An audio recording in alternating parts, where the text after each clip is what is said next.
And good morning and welcome to the Clearwater County Council regular meeting for November 12th, 2024. All public meetings are live streamed and recorded. Any written or verbal information provided may be included in public documents as per the Freedom of Information and Protection of Privacy Act, FOIP 41. I'll now call the meeting to order at 9 o'clock. We have an agenda before us. Looking for a motion to adopt the agenda. Councillor Ratcliffe. All those in favor? And the motion's carried. Moving on to the adoption of the minutes, we have the regular meeting minutes of October 22nd, item 3.1. Any errors or omissions on the regular meeting minutes of October 22nd? Councillor Melhoff? Thank you, Reeve. Didn't you send out some amendments? I did send out the one amendment, but I had a quick discussion with Ms. Thompson, and that was rectified. And the delegation was identified at the beginning of that particular agenda item, so in the minutes. So that's where, even though she didn't present, she was identified as the presenter. Okay. In the minute. So, but thank you. Yeah.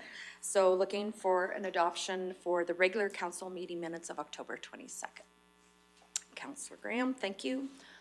Call the question. All those in favor? And that motion's carried. Then the meetings for the organizational meeting of October 22nd. Any errors or omissions on those? Councillor Lougheed, I believe. Yes. A couple that I noticed, and that would relate to item 6.2.4. It inadvertently included Councillor Graham in the Municipal Planning Commission. I believe she is on the SDAB, so it can't be both. And then also at, sorry, I just circled it, 6.4.7, the Rocky Mountain House Clearwater County Health Professionals Engagement Team. It notes me as primary, and that I don't believe I've held that position for some time. So. Okay. Good catches. Okay. So the primary is Councillor Melhoff, correct on that one? Yeah. Very good. And also to note that on the org meetings on item 3.2, the election of Deputy Reeve, is that the resolution was made by Councillor Melhoff on that one. It didn't have named a councillor on that one. So, any other errors or omissions on the organizational meeting of October 22nd? Seeing none, I'll call the, need a motion, sorry. Motion to adopt as amended. Thank you, Councillor Melhoff makes the motion to adopt, to adopt the minutes of the org meeting as amended. I'll call the question. All those in favor? And that's carried. Great. Now moving on to the public hearings section. Item 4.1 is the public hearing for bylaw 1207/24. So I will call this hearing to order at 9:03. Now outlining the process to be used. Everyone present shall register. All persons wishing to speak shall be recognized by the chair. Every presenter, when told it's their turn, shall identify themselves and their organization, if any, and whether they're in favor of or opposed to the bylaw. If a presenter becomes repetitive, they may be limited by the chair. If a presenter or a member of the audience becomes disrespectful, they may be asked to leave by the chair. No outside recording devices will be permitted. We ask that cell phones be turned off or put on silent mode, and breaks within the hearing will be called at the chairman's discretion. First, the development officer will explain the background of the application, then the applicant will be invited to outline the reasons for the application. At any time, the council members have the opportunity to ask questions. Any submissions received from other agencies will then be read out. Then anyone who is present, whom is in favor of the application, will be asked to submit his or her presentation. Following this, comments will be requested from anyone who is opposed to the application. The applicant will have the last word and thus respond to any issues previously raised. So before we turn it over to staff, let's do a quick round of introductions to reintroduce ourselves. Good morning, Jenny Mahoff, the Councillor for Division 1. Good morning, Darrell Lougheed, Councillor, Division 3. Hello, Sydney Graham, Councillor for Division 2. Good morning, Michelle Swanson, Division 7 Counselor. Good morning, Jordan Northcott, Division 4, Councillor. Good morning. Neil Radcliffe, Councillor for Division 5. Welcome, Brian Zermack, Councillor for Division 6. Good morning, Murray Hagan, Director of Corporate Services. Good morning, Rick Emmons, CO. Good morning, Dustin Bisson, Senior Planner. Good morning, Sandy McGilvery. Good morning, Debbie McGilvery. Tanya Optendries, good morning. Thank you. So to start off, Senior Planner Mr. Bisson will outline the background of the application, please. Thank you, Reeve Swanson. So Sandy and Debbie McGilvery currently hold title to the Northwest 1, 38-7 west of the 5th, containing 153.26 acres of land. The subject land is designated Agriculture District A, and the subject property is located approximately 12 kilometers or 7.5 miles south of the town of Rocky Mountain House. The landowners have made application to redesignate 5.80 acres located in the northwest portion of the quarter section from ag to country residence agriculture. The remaining 147.46 acres of the quarter would remain under the agriculture district. Pending the outcome of the land use amendment, the applicants will proceed with the subdivision to create separate title to the 5.8 acre undeveloped CRA parcel. The proposed 5.8 acre parcel is described as flat, heavily treed land located just south of an existing CRA parcel that was subdivided off in 2005. Access to the proposed CRA parcel will be obtained by way of a 0.80 acre panhandle driveway with an existing approach off of Township Road 38-1 adjacent to the north edge of the proposed panhandle. Access to the remainder of the quarter section can be obtained from an existing approaches off Township Road 38-1 adjacent to the north boundary of that quarter. The remainder of the quarter is mainly flat, cleared farmland. There's an existing there's an existing yard site located in the north central portion of the quarter section. The applicants are proposing to amend the land use bylaw so that their daughter Tanya can develop the proposed acreage and live there. Tanya and her husband currently reside on the existing residential parcel out of the quarter. It is the applicant's intent to have their granddaughter move to the existing acreage to be able to help with the day-to-day operations of the family farm. The applicants have proposed this location due to the land directly east of the proposed panhandle being lower lying land not suitable for building. Surrounding land uses in the area are mainly agricultural with a few residential parcels surrounding the property. The attached package provides more detail on the proposed development, and the landowners are present to speak to the proposal. I know you guys are fairly familiar with our subdivision policies, so I will skip ahead if there are no questions from council on anything. All right. Moving into policy considerations, the redesignation of the proposed land is to allow for the subdivision of an undeveloped site for estate planning purposes. There's legal and physical access to the proposed parcel and the remainder of the quarter section. Staff reviewed and considered the impacts on adjacent farming activities and do not anticipate that the proposal would negatively impact existing farming operations in the area. Should the proposed land use amendment and subsequent subdivision be approved, the parcel would be considered the third title out of the quarter section and would align with policy 10.2.2 of the MDP. At the regular council meeting held on October 8, 2024, council reviewed and gave first reading to Bylaw 1207-24. As required by legislation, notice of today's public hearing was advertised in the local newspapers and comments were invited from adjacent landowners and referral agencies.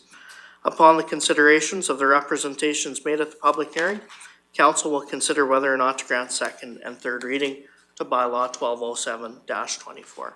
Thank you. Thank you. Now I'm going to ask if council has any questions for the development officer. Seeing none. Mr. Bisson, were there any comments received from referral agencies? Yes, there were. So TELUS Communication had no concerns with the proposed land use amendment. Rocky Gas Co-op had no concerns. They did note that if the land use amendment was approved and the application is proceeds to the subdivision process, they requested that their standard note that they're the natural gas service provider be added to the subdivision. Blue Mountain Power Co-op had no objection. They're the member-owned not-for-profit distribution wire service provider in the area. Fortis had no concerns. Clearwater Regional Fire had no issues with the request. Public Works Operations had indicated that the proposed parcel will need a new county standard approach constructed. Public Works Infrastructure had no objection, and they had included that a 5.18 meter road widening caveat be applied to the west and north property boundaries of the quarter should this go to the subdivision process.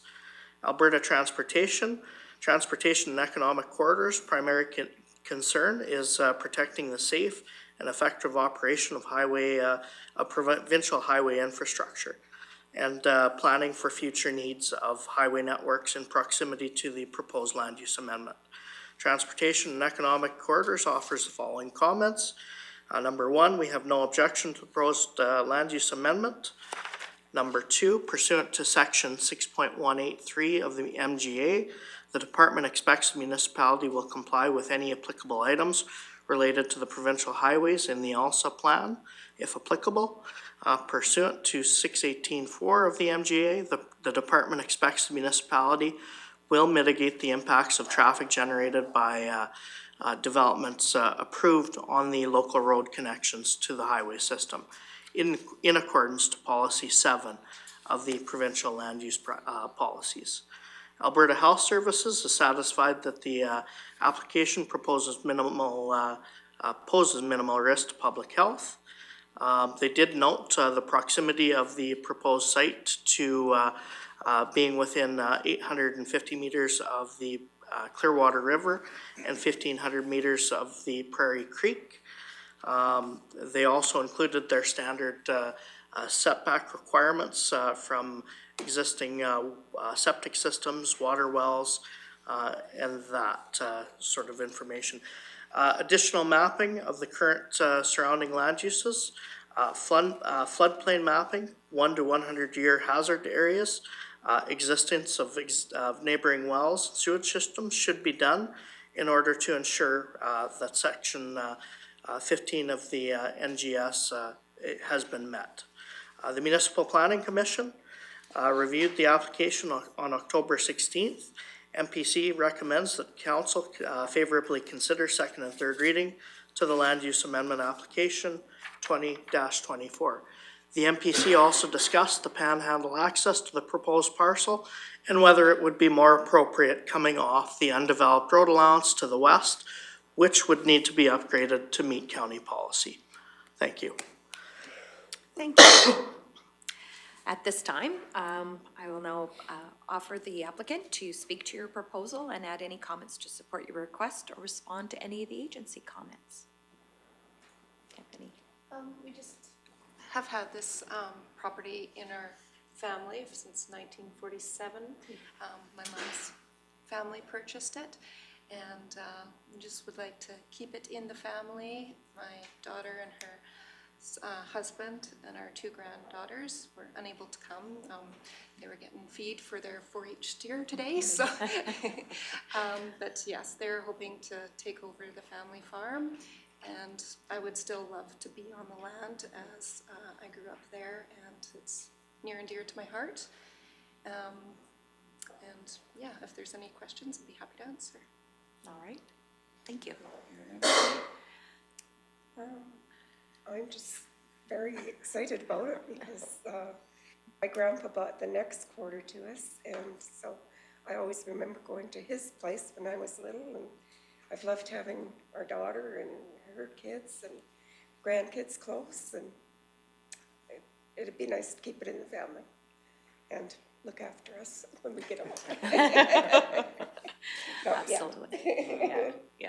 No, thank you. Thank you. I think they said it pretty well, so I'll just go with what they say. All right. All right, thank you.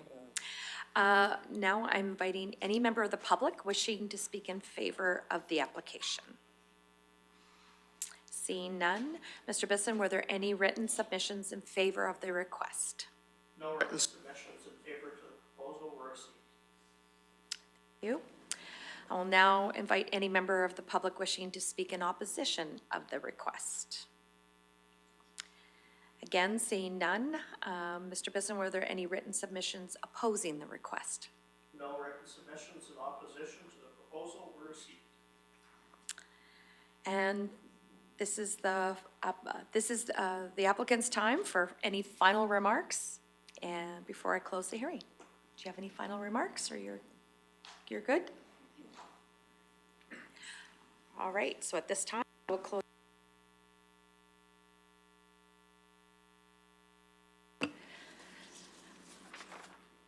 All right, so we can move on then to item 5.1, which is the consideration of second and third readings of bylaw 120624.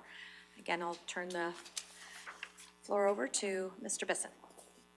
All right, so the purpose of bylaw 1207-24 is to amend Clearwater County's land use bylaw number 71401 to redesignate 5.8 acres of the Northwest 138.7 from Ag to CRA. Pending the outcome of the land use amendment, the landowners will proceed with the subdivision process to subdivide the redesignated lands from the remainder of the quarter section to create an undeveloped 5.8 acre CRA parcel. Again, additional information is referred to in the council item previous. At the regular council meeting held on October 8th, 2024, council reviewed and gave first reading to bylaw 1207-24. As required by legislation, notice of today's public hearing was advertised with the local newspapers, and comments were invited from adjacent landowners and referral agencies. Upon the considerations of the representations made at the public hearing, council will now consider whether or not to grant second and third reading to bylaw 1207-24. Thank you.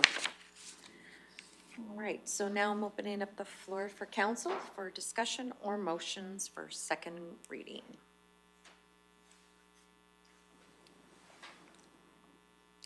I do have a question in regards to what the MPC had asked in regards to a different approach off the undeveloped. Is that not already an existing driveway? Yes, so there is an existing driveway there. I believe it's used for the acreage directly to the west, and the existing acreage, I believe you guys use that as your access. Okay. The neighbors to the west are fairly close to that, so it would be less disruption to them, is why we decided to go this way. Okay. Yeah, certainly, if the MPC did proceed with that, the road would have to be upgraded to a county standard to, 20 meters past the north edge of the proposed acreage.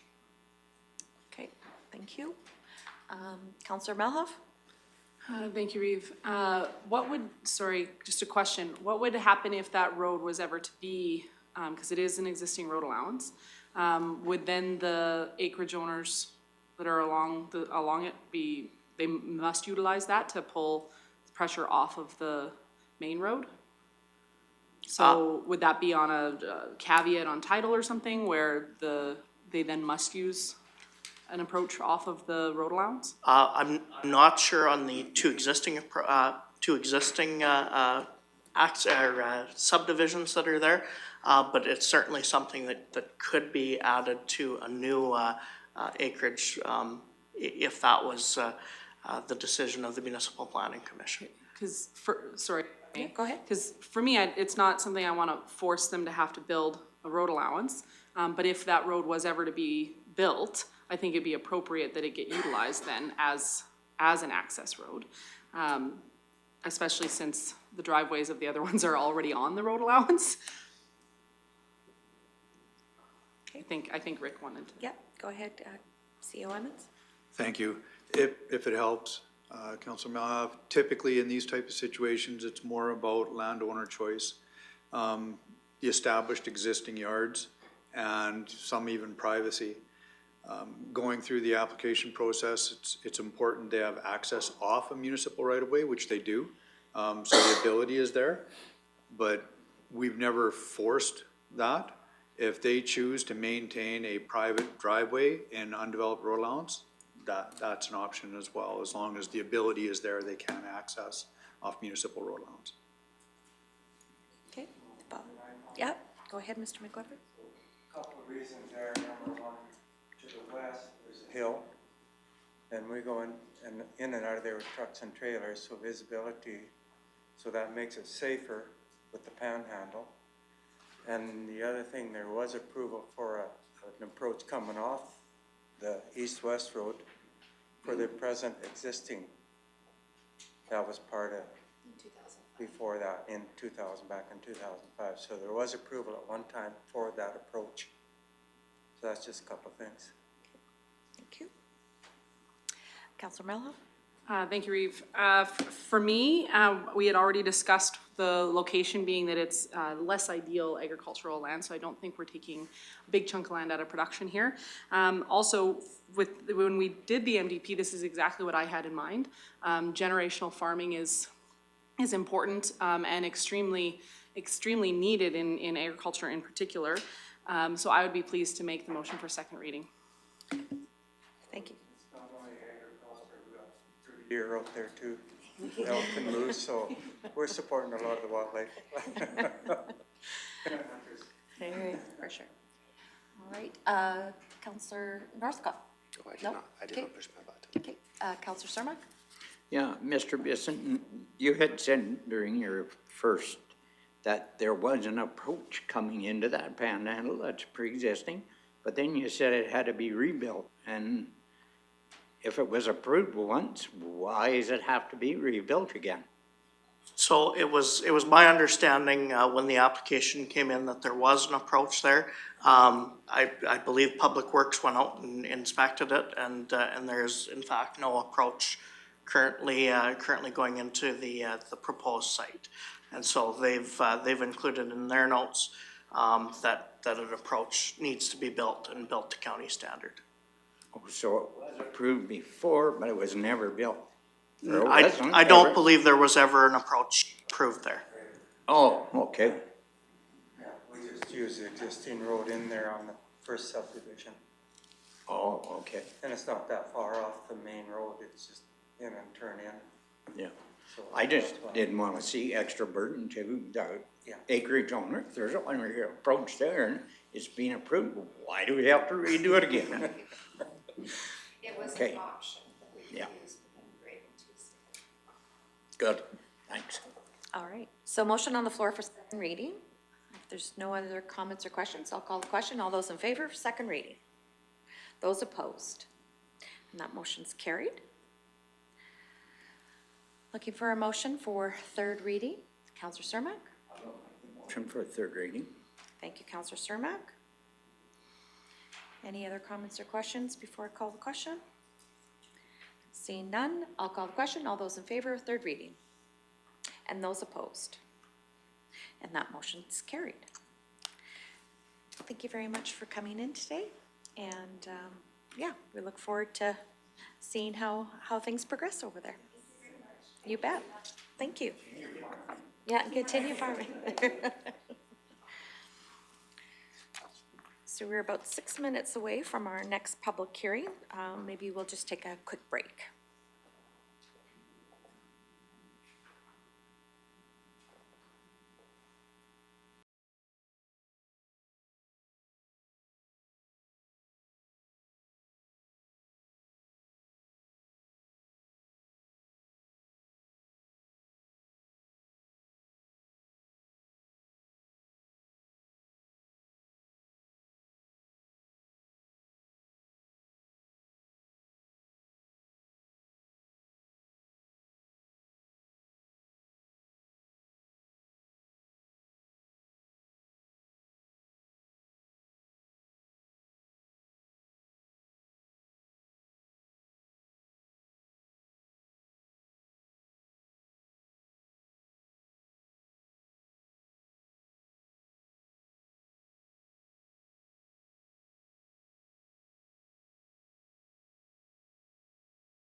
And welcome back from our quick break.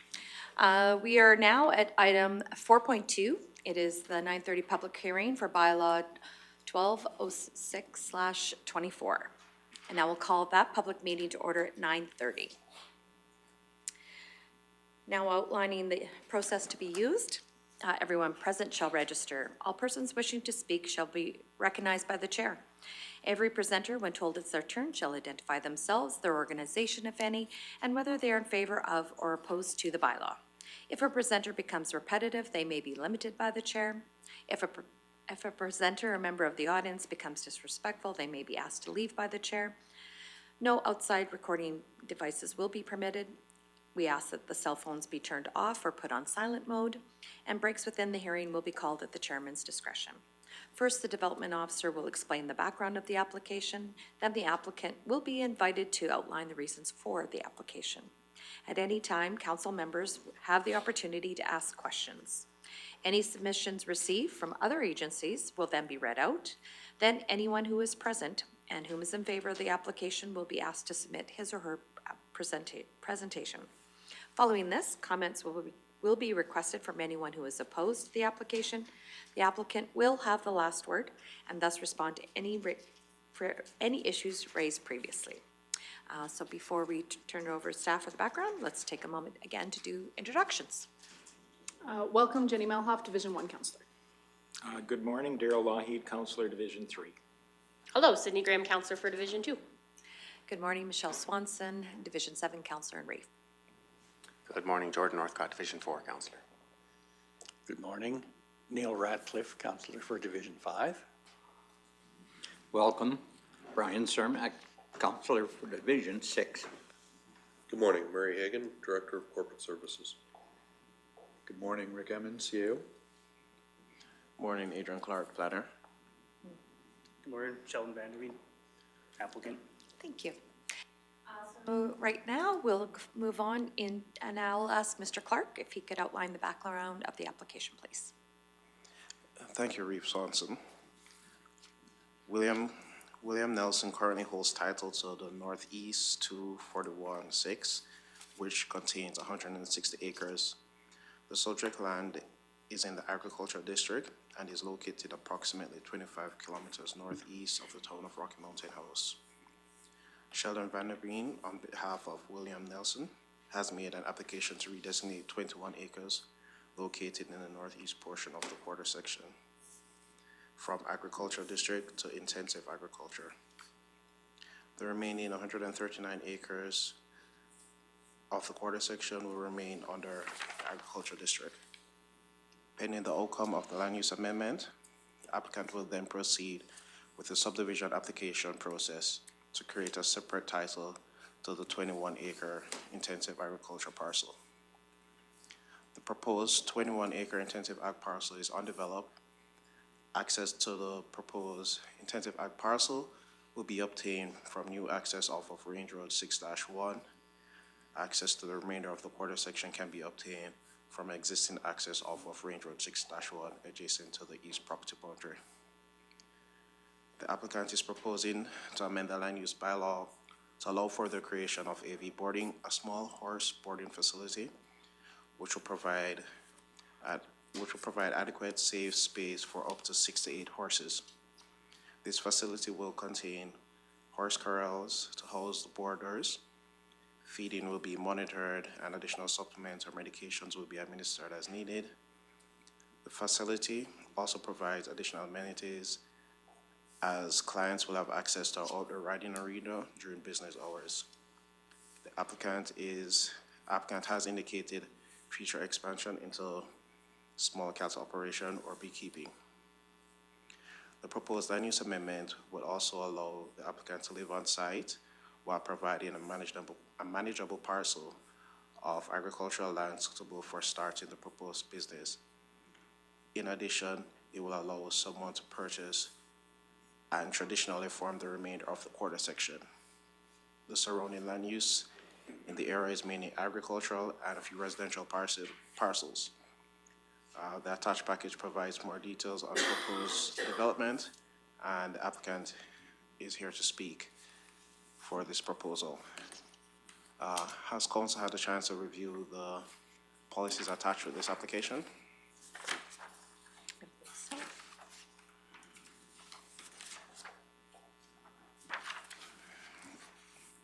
So, The redesignation of the land is to create an intensive agricultural parcel to operate the horse boarding and riding arena facility.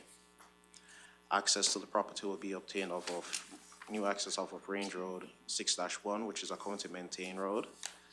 The proposed 21-acre parcel fits within the intensive agricultural district as a smaller property can sufficiently maintain the business desired by the owner without having the scale and responsibility of a whole quarter section. The proposed business operation on the parcel is better suited to a smaller property. This district will be able to support the proposed operation while allowing for a more diverse agricultural opportunity and allowing the applicant to make agriculture their livelihood. Should the proposed land use amendment and subsequent subdivision be approved, the parcel will be considered the second title within the quarter section, which will align with MDP policy 10.2. After reviewing and considering the impacts on adjacent farming activities, staff has determined that the proposal will not negatively impact existing farming operations within the area.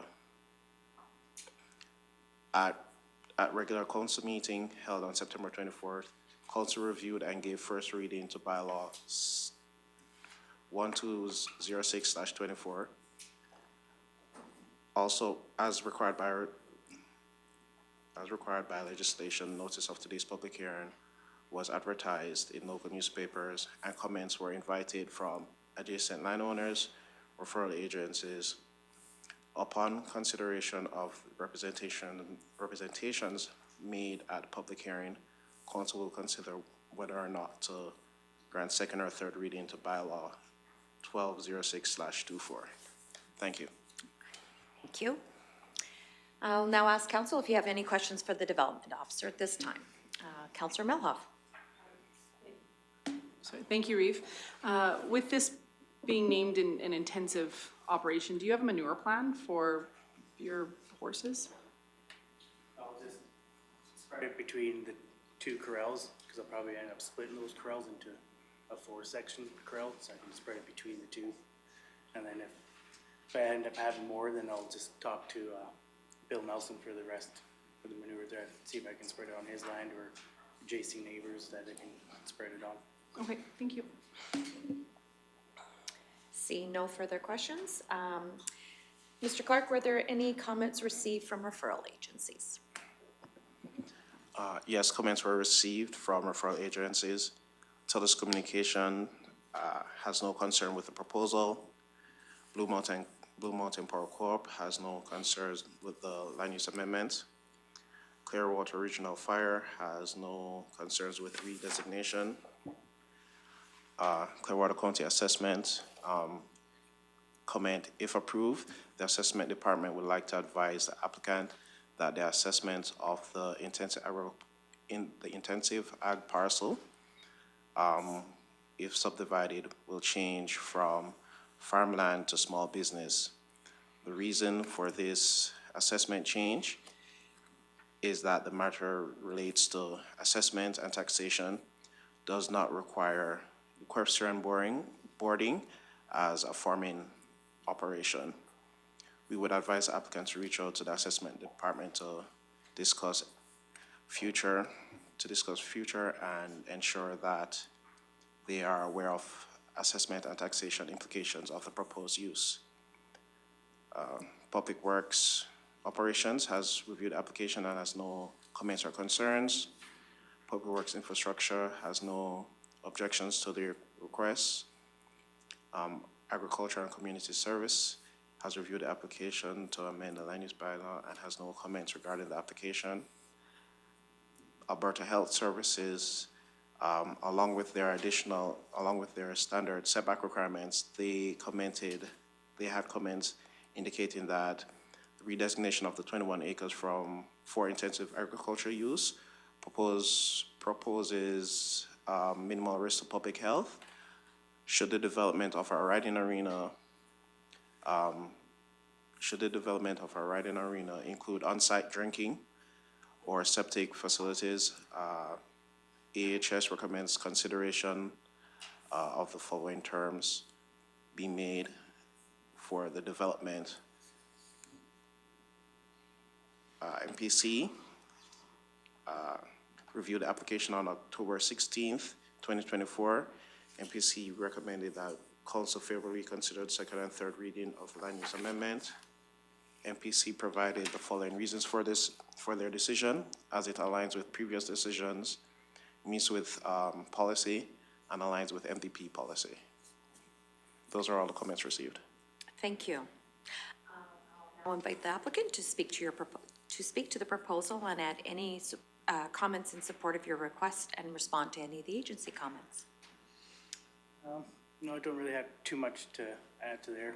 I know it's been brought up about the amount of horses that I'll have on the land, and I'm just trying to be diligent on how many I have, because if I have too many horses, they'll eat the grass right down to the root, and then you have to reseed it all, and if you have too many horses, then I gotta find land to rent to reseed it and all that stuff, and you gotta wait a year again before you can put them back out, so just making that aware. That's all I got to add. Okay, thank you. Mr. Clark, are there any members of the public wishing to speak in favor of this application? Seeing none, Mr. Clark, were there any written submissions in favor of the request? No written submissions were received in favor of the request. Thank you. I'll now invite any member of the public wishing to speak in opposition to the application. Seeing none, Mr. Clark, were there any written submissions opposing the request? No written submissions were received opposing the request. Thank you.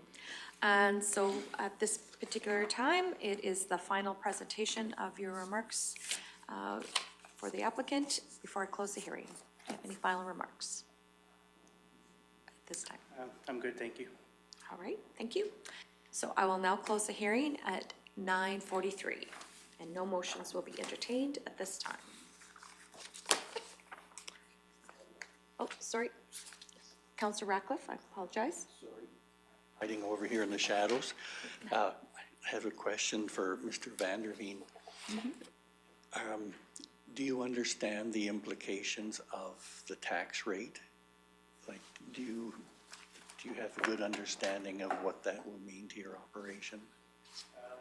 I haven't gone that far into it just yet. I'm just trying to get this sorted out first, and then once this is sorted out, then I'll go into that. Okay, it's just that a small business rate is probably significantly higher than an agricultural rate. Yeah. So, just Yeah. Thank you. could be a nasty surprise. Yeah. Anyway, Well, I won't be too surprised for my taxes that I already pay now for where I live right now, so it's Okay. fairly high there. all right, Thank you. good, thanks. Thank you. So that concludes item 4.2, and now we're going to move on to item 5.1, which is consideration of second and third readings of Bylaw 120624. Pass the floor back to Mr. Clark. Thank you, Reeve Swanson. The purpose of the bylaw 1206/24 to amend the Clearwater County Land Use Bylaw to redesignate 21 acres of Northeast 02416 from agriculture to intensive ag. Pending the outcome of the land use amendment, the landowner will proceed with an application to subdivide and redesignate lands from the remainder of the quarter section to create an undeveloped 21-acre intensive agricultural parcel. The purpose of this application is for a small horse boarding facility.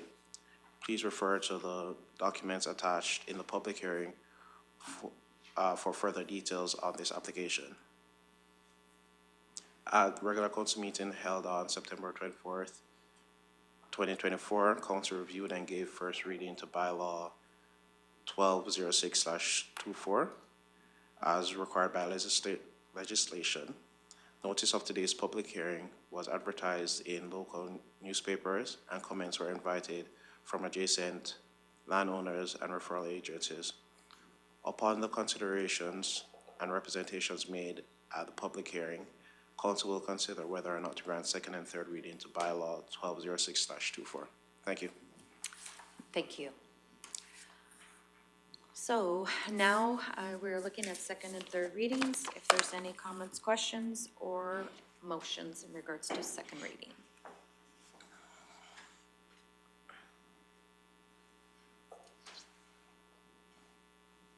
Councillor Graham? I will make the motion for second reading. I'll be honest, I don't love the application. I question if it is intensive ag or not, but we don't have that defined in our land use bylaw, so it's tough to say yes or no to that, and hopefully that's an improvement that we can make on the land use bylaw, but I will make the motion to grant second reading. Thank you, Councillor Graham.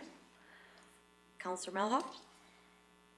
Thank you, Reeve. I actually have a question with regards to, it's probably a chicken or the egg question, unfortunately. But there's not an approved development permit yet, of course. But what happens if there isn't an approved development permit for this application, or if the business does not actually go forward? Then there is a 21-acre subdivided intensive agricultural parcel that is not actually fulfilling its purpose. What then? Can we unsubdivide it and put it back into the remainder? After the redesignation is done and after it's subdivided, there is no recourse at that time unless the landowner, which is Mr. Nelson, he could always reapply to adjust the boundaries, which will then reabsorb that 21 acres back into the intensive ag if the business does not move forward. Okay, supplementary. So is there ever a time where we put conditions on a subdivision of attaining a development permit? Yes, there have been put conditional subdivision is to get a development permit.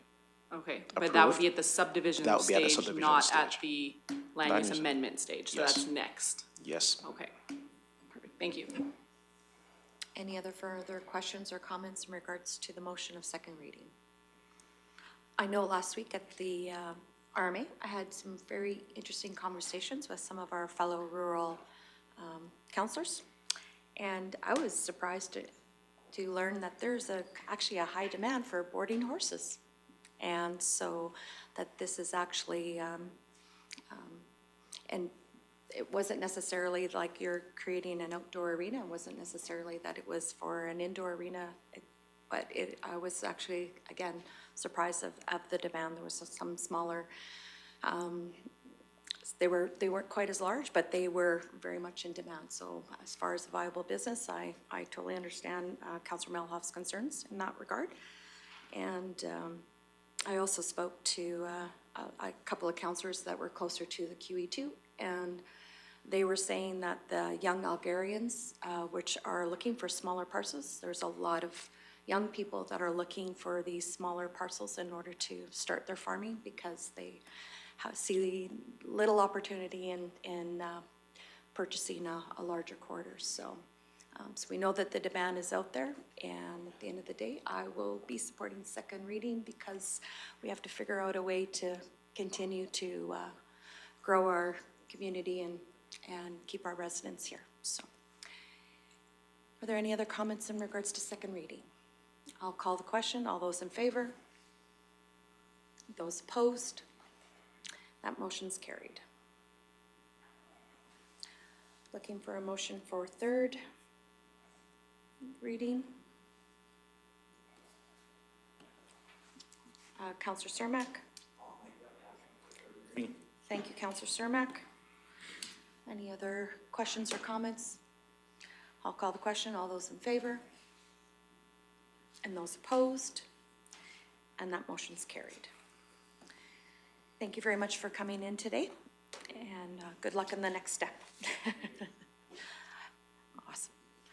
All right, so moving on in our planning bylaw section, or in our bylaw section, is item 5.3, which is the consideration of third reading for bylaw 1202/21, application 19024. And I'll welcome Mr. Connolly. Thank you, Reeve. The purpose of Bylaw 1202/24 is to amend Clearwater County's land use bylaw to redesignate 5 acres known as Northwest 3034 of 5. At the regular council meeting held on October 22nd, after representations made at the public hearing, council gave second reading to Bylaw 1202/24. Upon the response from the neighboring property owner, council will consider whether or not to grant third reading to Bylaw 1202. The neighboring owner that owns the first parcel out, he contacted me and said he has no issues with the amended location of the parcel. Thank you. Thank you. All right, so do you have any questions or comments in regards to this item? Counselor Graham, or sorry, Counselor Malhoff. I guess switch places. Thank you, Reeve. That was, it was also one of Councillor Graham's concerns, was the changing of it and them not having the opportunity to have the referral with the changed location. That, for me, clears it up, so I would make the motion for third reading. Thank you. Any other comments, concerns in regards to this item for third reading? See no lights, I'll call the question. All those in favor? Those opposed? And that motion's carried. Thank you for coming in. All right, moving on to item 5.4, which is first reading for bylaw 1208/24. And welcome, Ms. Beely. And before we get started, maybe we'll do a quick round of introductions. Welcome, Jenny Malhoff, Councillor for Division 1. Good morning, Daryl Longheat, Councillor, Division 3. Hello, Sydney Graham, Councillor for Division 2. Hello, Michelle Swanson, Division 7, Councillor in Reeve. Good morning, Jordan Northcott, Division 4, Councillor. Good morning. Neil Ratcliffe, Councillor for Division 5. Morning. Brian Cermak, Councillor for Division 6. Good morning, Murray Hagan, Director of Corporate Services. Good morning, Rick Emmons, Yale. Development Officer. Good morning, Neil Loomis. I'm the owner of Mateo Oilfield Services. And thank you. So now, Ms. Bailey, if you can give us the background, please. Thank you. The applicant, Neil Loomis, currently holds title to a 7.19 acre parcel located 3 miles north of the village of Caroline and half a mile east of the Caroline North Road. The application is to redesignate the 7.19 acres located in the north central portion of the quarter from the Country Residential Agricultural District to the Light Industrial District. The redesignation request came about as a result from a development permit application associated with the approved tradesperson's business operating on the land. Administration feels the scope of the business has begun to exceed the residential nature of the site and is better suited in a light industrial district. The existing standalone residential parcel was approved in 2001. Development approval was granted for the tradesperson's business in 2009, which is a listed discretionary use in the CRA district. Limitations were outlined on the approval, restricting outside employees and the number of commercial vehicles permitted on the site. The business has been operational from this land since 2002. The land currently contains 2 residences and 3 storage sheds, and there's a correction, there's only 1 C-can on the property presently. The business specializes in vacuum and steam truck services, and in 2023 acquired additional equipment to enhance the business. And in order to protect their assets and reduce maintenance costs, they're looking to construct a new shop associated with the business that would house their equipment and they'd be able to maintain their fleet. Access to the land exists off Township Road 37-0, which lies adjacent to the north property boundary, and Range Road 6-0 lies adjacent to the east property boundary, which comes to a dead end at the southeast corner of the quarter section. Surrounding land uses are predominantly agricultural with minimal residential parcels in the area. However, the closest residential parcel is directly to their, adjoining their west boundary. The attached package provides more detail on the existing business, and the applicant is here to speak to their proposal. But I've included various sections from the municipal development plan that I am gonna just go over because it's a light industrial and we're not always as familiar with that. So policy 7 encourages the retention and expansion of existing businesses and industries to diversify the county's economic base. Policy 7 also outlines that the county shall consider a variety of commercial and industrial land uses and include a variety of locations. The county prefers that the industrial and commercial uses be located in a business park, however, may approve isolated commercial and industrial sites outside of the business park if the proposal demonstrates that an isolated location is required, site characteristics are suitable for the proposed land use, the size, type, and scale and site design are appropriate for the area, excuse me, and are compatible with adjacent lands, and the development can be serviced on site. There's no effects to the traffic. Also in policy 7, it talks about the county may approve a home-based business, which is secondary in nature to the primary use and will not have negative impacts on adjacent lands or affect the traffic safety. From policy 14 of the municipal development plan, it has provisions for the county to acquire various studies if deemed necessary to make an informed decision. And it talks about the county shall consider the impacts on adjacent lands, natural capital, environment, the scale and density, site suitability, and road requirements, and also looks at mitigation measures. Then from Clearwater County's land use bylaw, I've included the light industrial district purpose, which is to accommodate and regulate small to medium scale operations. So for policy consideration, the proposed redesignation is to accommodate an existing business. Development approval or development application to construct an additional shop for the business use within the CRA parcel has begun to exceed the secondary use of the residential nature of the site. Council should consider the scale and density and site suitability of the operations at this location. The municipal development plan encourages the expansion of existing businesses and outlines providing a variety of locations to do so. There have been no complaints noted on this file for this business. The land has suitable access and is located approximately half a mile west of a paved municipal road. This would be an isolated IA parcel outside of a business park, which is permitted at council's discretion. The purpose of the IA district is to accommodate the small and medium scale businesses. This business does provide vacuum and steam truck services to Caroline and surrounding area and has been operating from this site for 22 years. Should the land use amendment be successful, the applicant intends to obtain development approval for the additional building for their business. Thank you, council. Thank you. Does council have any questions or for the development officer or the applicant at this time? If not, looking for a motion to grant first reading and proceed to a public hearing. Councillor Graham. Thank you. I will happily make a motion for first reading. This is a business that has been operating for quite a while. I know it's not in a park, but I think we need to use our common sense sometimes, and I think it makes complete sense, and so I will happily make that motion. Thank you.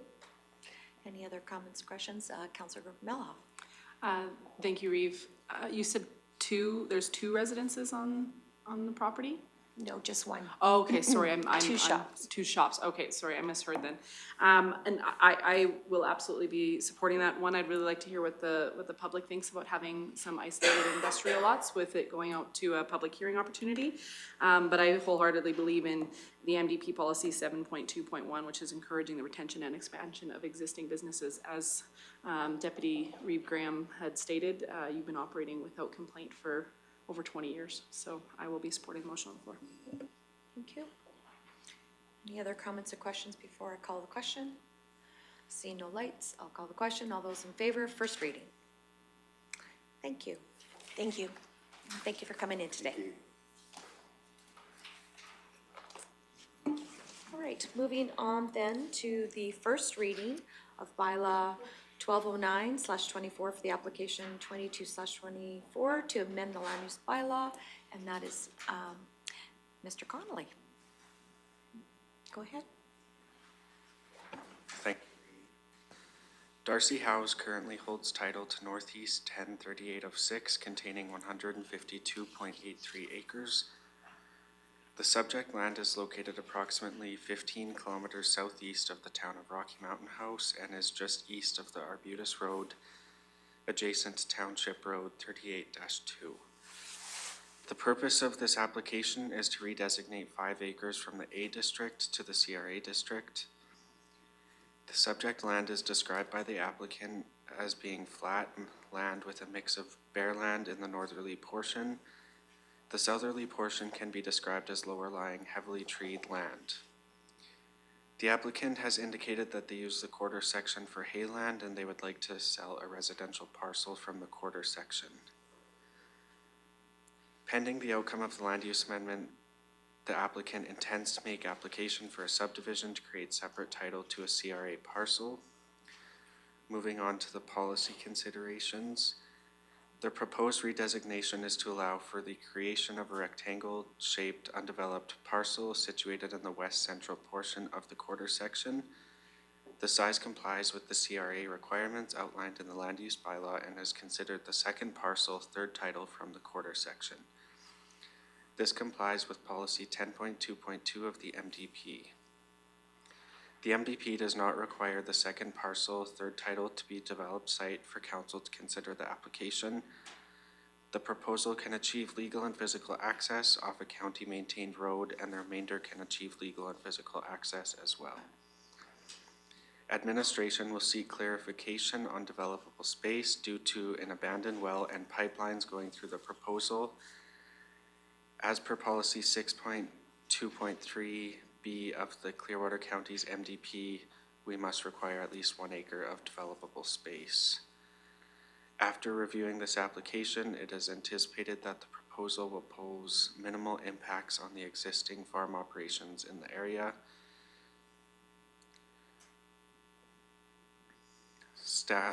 Staff is recommending that council consider granting first reading to bylaw 1209 for the purpose of amending the land use bylaw to redesignate 5 acres from the A district to the CRA district and proceed to a public hearing. Thank you. Thank you. So with that, looking for any comments or questions or motions to proceed to, for first reading, proceed to a public hearing. Go ahead, Councillor Melhoff. Thank you, Reeve. I'm just curious, when the planning department says that things pose minimal impact to farming on the operation, what are you using as your quantifier for that? I just ask because this is currently rated at 47.5 for the land rating. Taking 20 bales out of production may not seem like a lot, because on average, if you're getting 4 bales an acre-ish, 20 bales a year may not seem like a lot, but over the course of the next lifetime of this land, that actually can add up to quite a bit. So what quantifier does the planning department use to say the minimal impact on farming operations in the area? I did not think of the bale analogy, so that's a good point. I guess based on the location and being other residential parcels in the area, that's how we posed minimal risk, but when you bring into the lost production, that would be something we should start to consider as well. Is that something, sorry, supplementary? Yes. Is that something that we need to look at, because it's not in land use bylaw or a municipal development plan, is that something we need to be looking at for the rewrite in going forward, that we actually put a quantifier on agricultural production and how it impacts some of these applications? Hello, Ms. Gillum. Hi. Sorry, I just wanted to put input on that as well.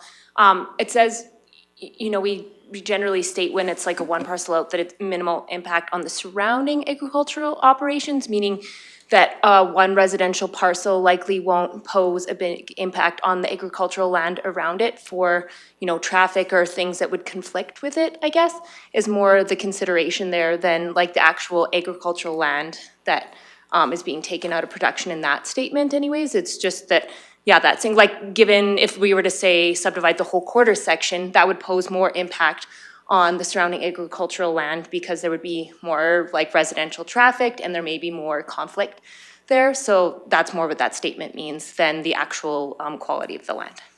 Yeah. Okay. Just wanted to clarify that. Yes, Thank you. Councillor Ratcliffe? Thank you, Reeve. I had a concern as well about the actual developable land on this parcel. When will we know what that looks like? So I spoke with the landowner, and based on council's, whatever council decides, I said he may have to bring a survey sketch to the public hearing to be able to prove that he can develop that parcel. So we would buy the public hearing? Yes, it would be part of the public hearing package. Okay, great. Thank you. Any other comments or questions or a motion? Councillor Northcott? I just maybe ask that the 2023 MDP public survey results be included in this application. For the public hearing? Yeah, to be included in this package as background information.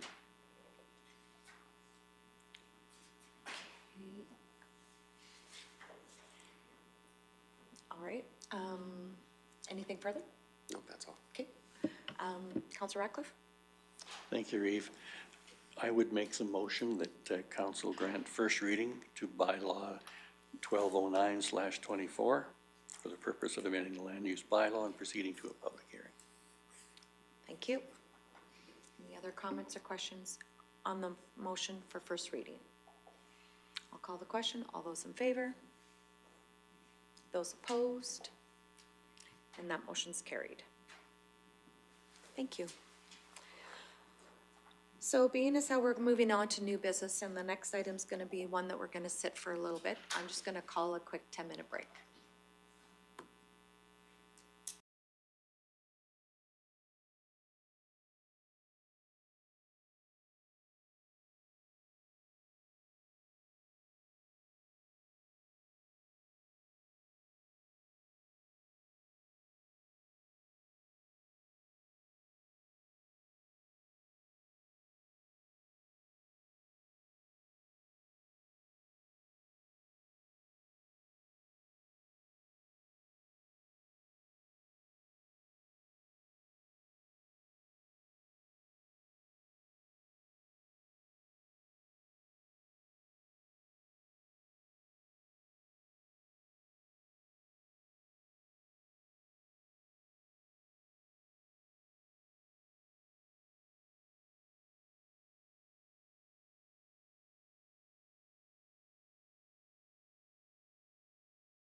and welcome back to our council meeting for November 12th.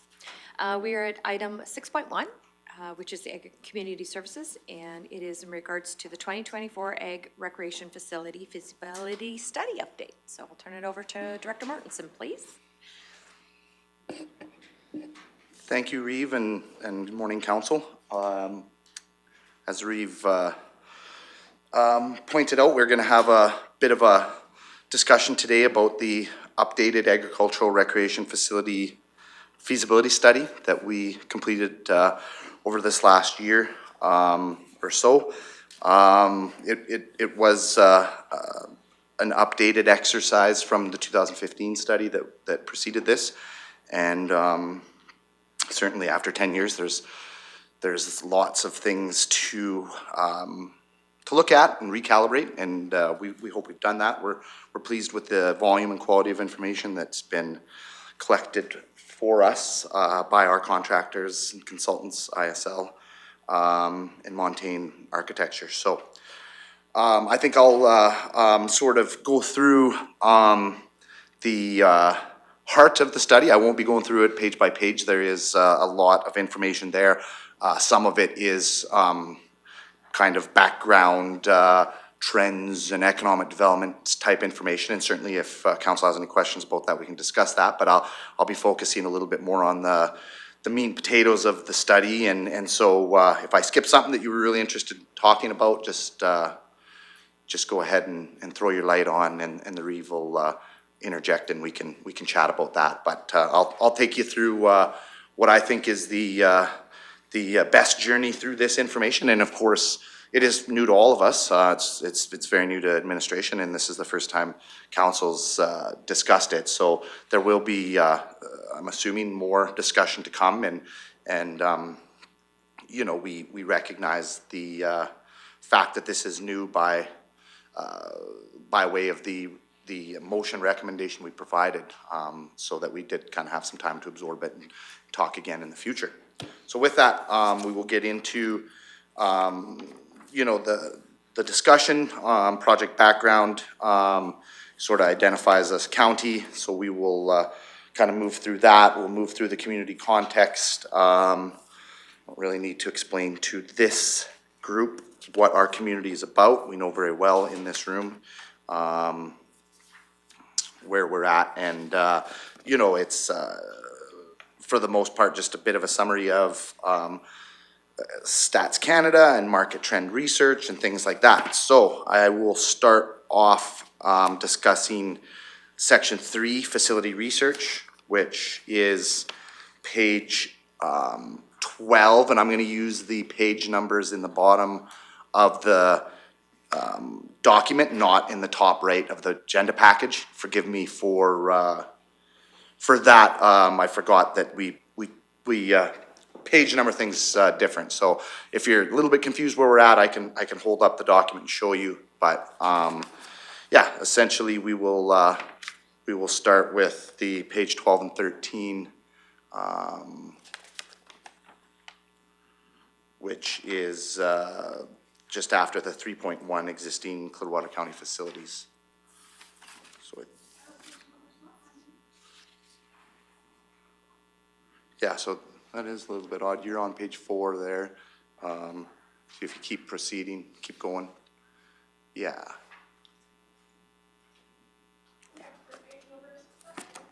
Huh.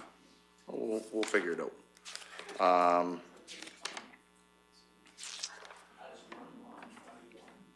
Yeah, if you just indoor recreation. Can we find this as a place of reference? They do look different. That is interesting. Go to the next one. So that's the one on the left-hand side there. Yeah. Yeah, there we go. So then the, yeah, here we are. Thanks. Okay. So if you look at the right side of the screen, and it talks a little bit about the current facilities in Clearwater County. So we have some facilities in the county currently. Facilities that offer indoor and outdoor type services that are privately owned. Of course, the Spur West Arena on the east side of the county near Alhambra. We're going to talk a little bit more about that as we go forward. And then, of course, we have lots of outdoor facilities when it comes to rodeos, specifically the North Saskatchewan River Park in Rocky, outside of Rocky here to the west, Bighorn Stampede Grounds to the west of Caroline, and then Gimlet Community Rodeo Grounds in the northeast part of the county. And then non-purpose-built type facilities, we know that 4-H uses the Kurt Browning Arena, the Caroline Arena for their show and sale. So that's sort of a little bit of a snapshot of where we're at as far as current facilities. I think we have there, kind of skipping through the map page, if we go to the page that talks about the different facilities, you know, the other facilities that are kind of used by a lot of the groups we talk to are community halls, and of course that's for sort of meeting space and kind of non-livestock event type things. And so they're important, but certainly lacking, you know, certain amenities, especially from a large capacity perspective. You know, the outdoor facilities serve us super well in the heart of our summer and you know, spring and early fall when we can do outdoor events, but they definitely limit us for winter time, and certainly they limit us for events that kind of need the indoor outdoor components. And then, you know, I don't probably need to talk too much about how challenging using ice arenas can be when it comes to livestock events and the amount of resources that go into addressing that. So kind of a bit of a snapshot of the public facilities there.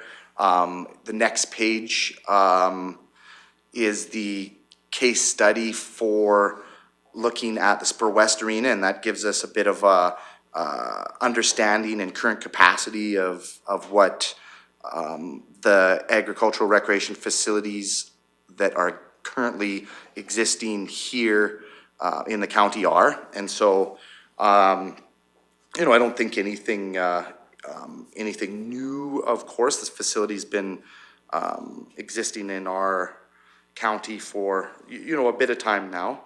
And, you know, a bit of a breakdown on what the amenities are and what the current operations. Many of our user groups that we talked to did utilize that facility from time to time.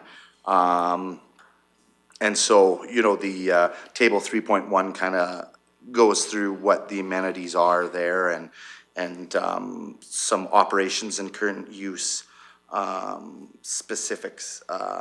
You know, some challenges you know, we've seen with some of the other current facilities.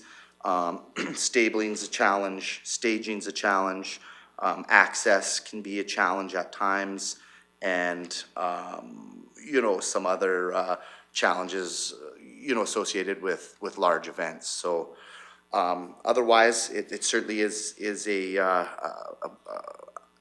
you know, a great amenity to have in our community, and definitely a sign that there is, you know, usage to potentially consider a facility like this, because the private facilities are often the facilities that, you know, get used in conjunction with large public facilities, smaller events and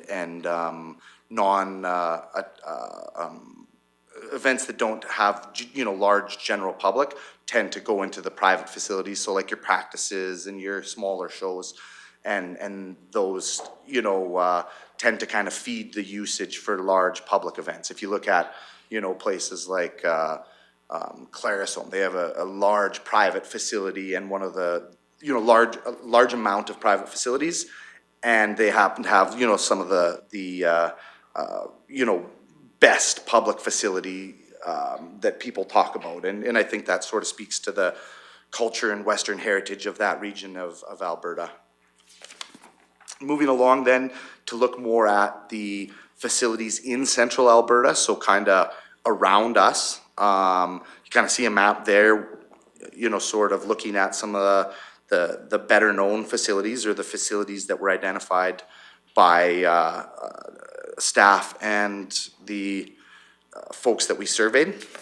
So you have a bit of a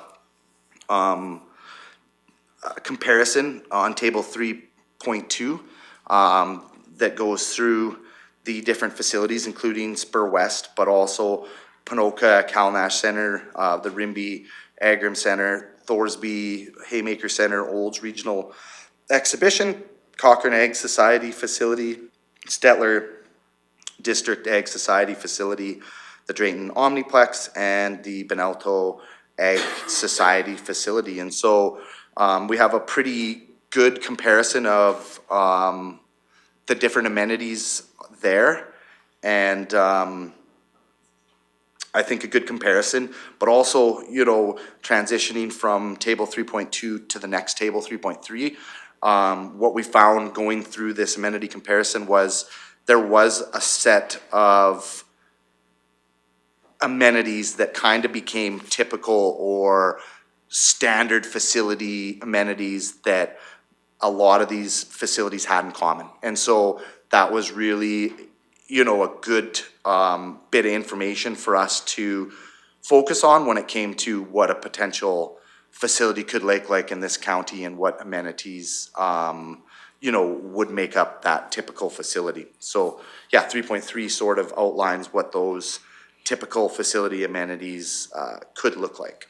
And so, nothing too revolutionary. Obviously an indoor arena with indoor spectator stands, outdoor arena, outdoor spectator stands, meeting rooms, stabling, the typical handling infrastructure for livestock in and outdoor, as well as warm-up area, wash racks, concessions, and hosting capacity for 100+ persons.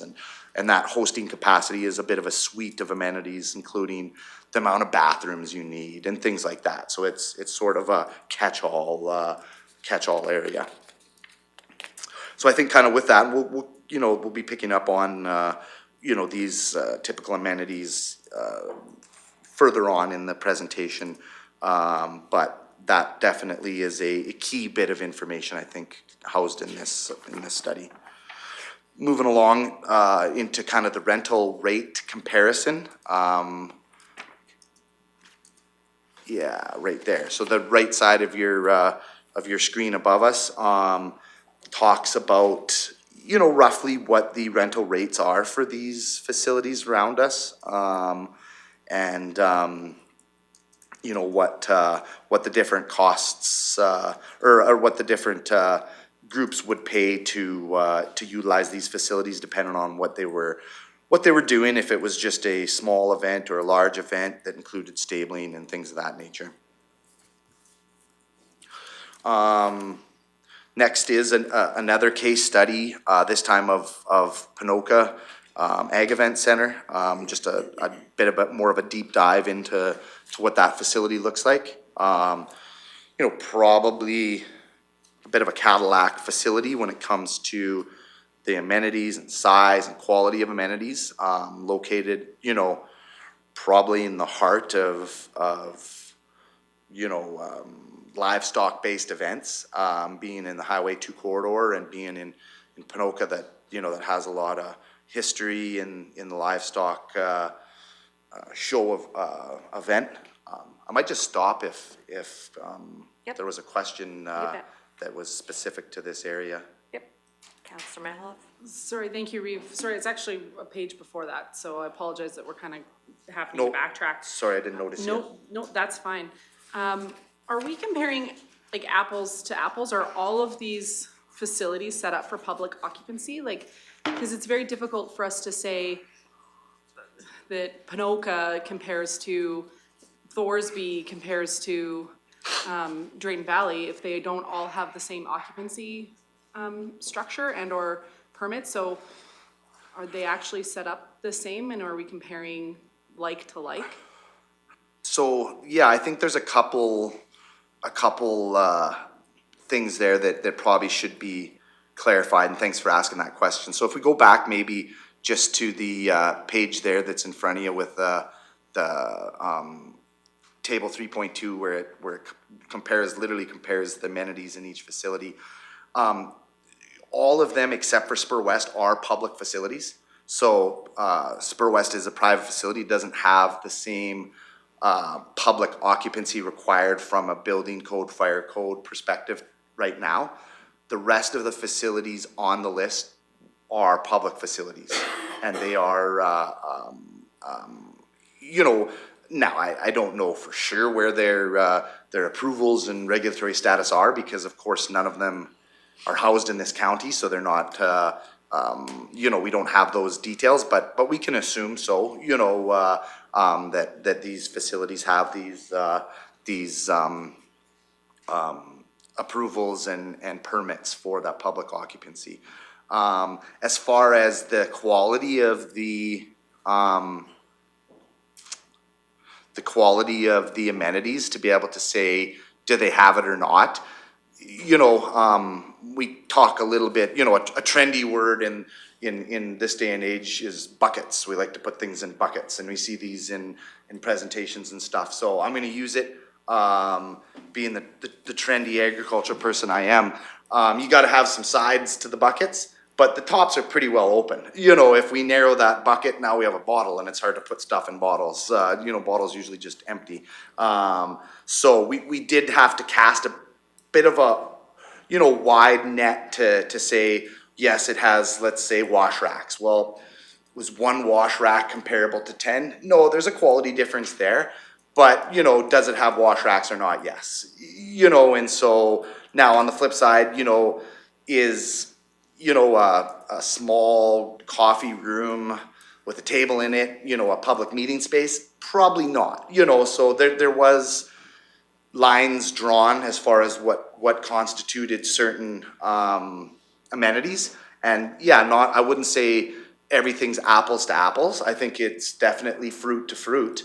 It's not fruit to baseball bats, but in some instances, there is a bit of a wide definition of what some of these amenities are.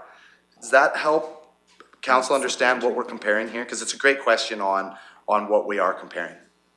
If you don't mind, thank you. I'm struggling a little bit because we've chosen a specific event center, but that same then can be said about, and I believe it's changed names, but the original Aisman, it was called the Aisman Arena, Sure. the Wild Rose Arena. Yep. They're all they're very similar, but they're all private and not able to actually host public events technically. Sure. So then we're not really comparing the same things unless I'm misunderstanding. Yeah, I think why we chose Spur West to be included in this list is because it's came up a lot in discussions, around this topic. As well, it is being used by some of our groups for quasi-public events, somewhat public events, sometimes private events. And so, yeah, that it's included for that reason, and I think, to help answer questions about what's needed in this community, what we have now, it was included for that purpose, but yeah, it definitely, in a lot of instances cannot compare to a public facility because it is not currently right now public, it is private. So yeah, it definitely is included for reference purposes, and I hope that helps answer that question. Thank you. Please carry on. Thank you. So yeah, the Panoka facility is one that we chose for a bit of a case study because it is a neighboring facility, and it is a a premier facility that a lot of folks utilize for large events and large-scale events. And it's got, you know, high-quality amenities, great location, well-used. You know, another facility we chose, you know, for our 3 case studies. The third one was the Rimbey Agrim Center, and this one was brought up a lot as far as where a lot of our groups are using public facility for their larger events. And, you know, this facility was kind of, you know, in a similar place to where, you know, some of our discussions were back in 2015. And you know, they were able to develop this facility back then, and it's being, you know, utilized by a lot of our groups today. So a little bit less, you know, amount of amenities than Ponoka, but certainly includes some of those key typical amenities that we talked about earlier in the kind of amenity discussion. The next page after the case study talks, you know, some county population comparisons as far as, you know, what the size of the municipalities around us have for facilities. And, you know, we kind of talk about facilities that have 75% of the amenities, the typical amenities, kind of being now kind of more of an apples to apples comparator. Yeah, just a, you know, a bit of a snapshot as far as, you know, which counties have what facilities around us. You know, we have one of the larger populations, you know, but do not have a public facility. So, you know, suggestion is that if, you know, the other, you know, municipalities can support a facility, it's possible that we could too. You know, it talks about Ponoka, Mountain View, and Stettler, you know, having lower populations, but still supporting facilities that have 75% of the typical amenities. You know, the next page is kind of the key findings, and you know, one of those key findings there are no multi-purpose facilities, private or public, in our county that have 75% or more of the typical amenities to host, you know, events with 100 or more attendees. Yeah, I think, you know, there's some other key findings there that are fairly consistent with, I think, you know, the information that we went through. Again, the typical facilities or the typical amenities are found in that table 3.3 if we're wanting to reference back. So is there any questions, kind of, maybe that's a good place to stop, just questions about the kind of facility and what the amenities could look like and those kind of things. Okay, Councillor Lahi. Thank you, Reeve Swanson. And my question is basically just around the general analysis. I know some of the comparators here were the facility within Ponoka and also the facility within Rimbey. Understanding the relationship between those separate municipalities and the adjacent county.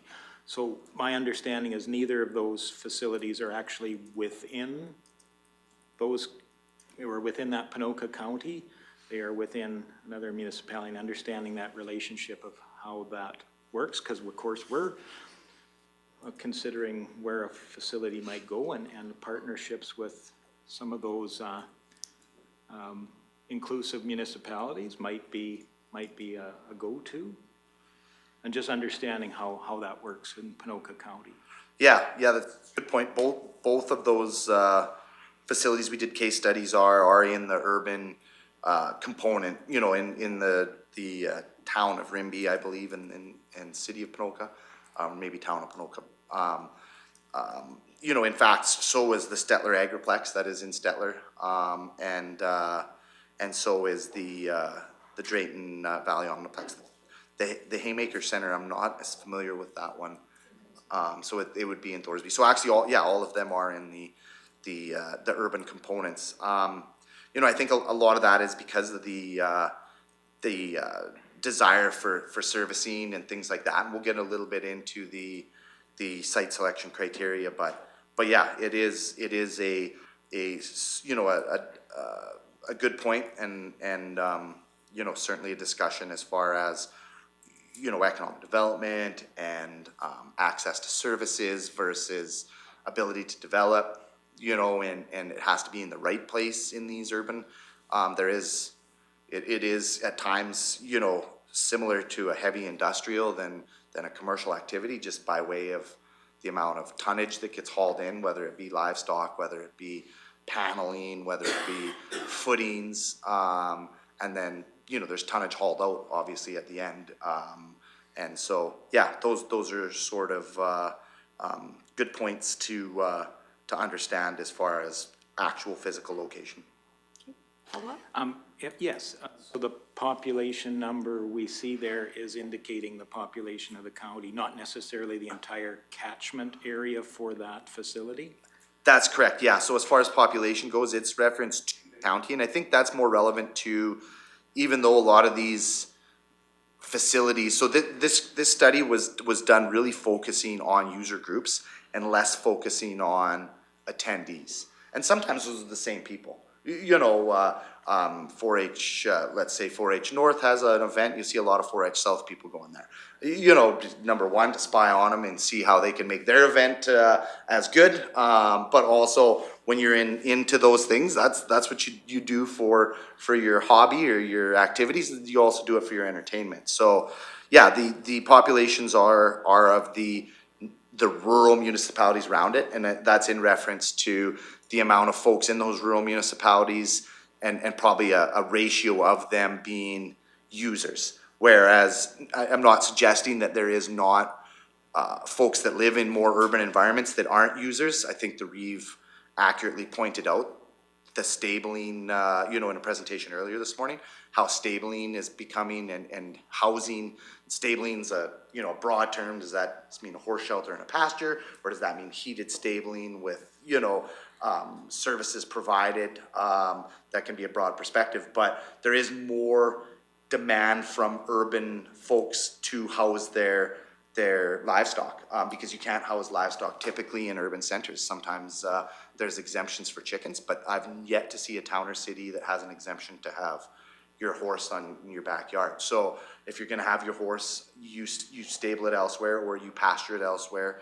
And I think those services are becoming more higher demand, but probably not enough demand there to add that urban population in there and say, you know, a town's population of 8,000 has 10% horse users.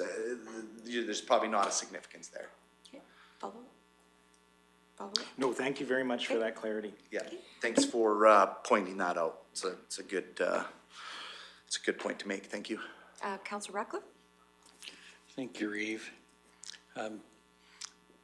This report says that we don't have an ag-rec facility in the municipality, but we don't have machinery dealers, we don't have an auction mart, we don't have an abattoir, and we don't have an inland grain terminal.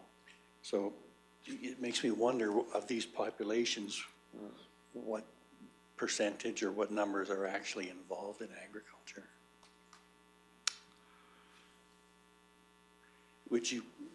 That information isn't in this report. Right, yeah, this was focusing on ag-rec facilities specifically. It certainly wasn't looking at commercial businesses, you know, and I think, you know, that would be the difference between those things, you know, grain handling facilities, auction marketing. Now, you know, that's an interesting industry. It's changing. You know, you're seeing a lot less livestock sold at a physical point. You know, we're seeing a lot more online sales. And then, of course, commercial machinery dealers. Those are all commercial activities, and this is focused a little bit more on public service. So, you know, I think more similar to a hockey arena or pool than it would be a commercial, you know, we do have vehicle dealerships, you know, and certainly agriculture buys trucks we got to haul our cattle around and things like that. So yeah, this study didn't necessarily focus on that. I mean, you know, we could have expanded it a lot more, but being focused on the task at hand was a bit of a priority of the study as well. Okay, I guess carry on. Awesome. Number 4, trends. You know, not a lot necessarily to focus on there. You know, Stats Canada and market research drives, you know, this information. It is a little bit crystal ball-y, you know, and it's kind of like forecasting the weather. Sometimes you're right, sometimes you're not, but certainly a component of these studies nonetheless. And so economic benefit as well. We can see that there is economic benefit when we bring people to our community, of course. Yeah, not a lot for me to focus on there unless there is specific questions. Community consultation was where I was gonna maybe wanna spend some time digging into next. So yeah, that's section 5. So the kind of that first page after that, there we go with the charts. You know, we consulted groups that we knew utilize these facilities. Of course, a lot of those groups came from the 2015 study.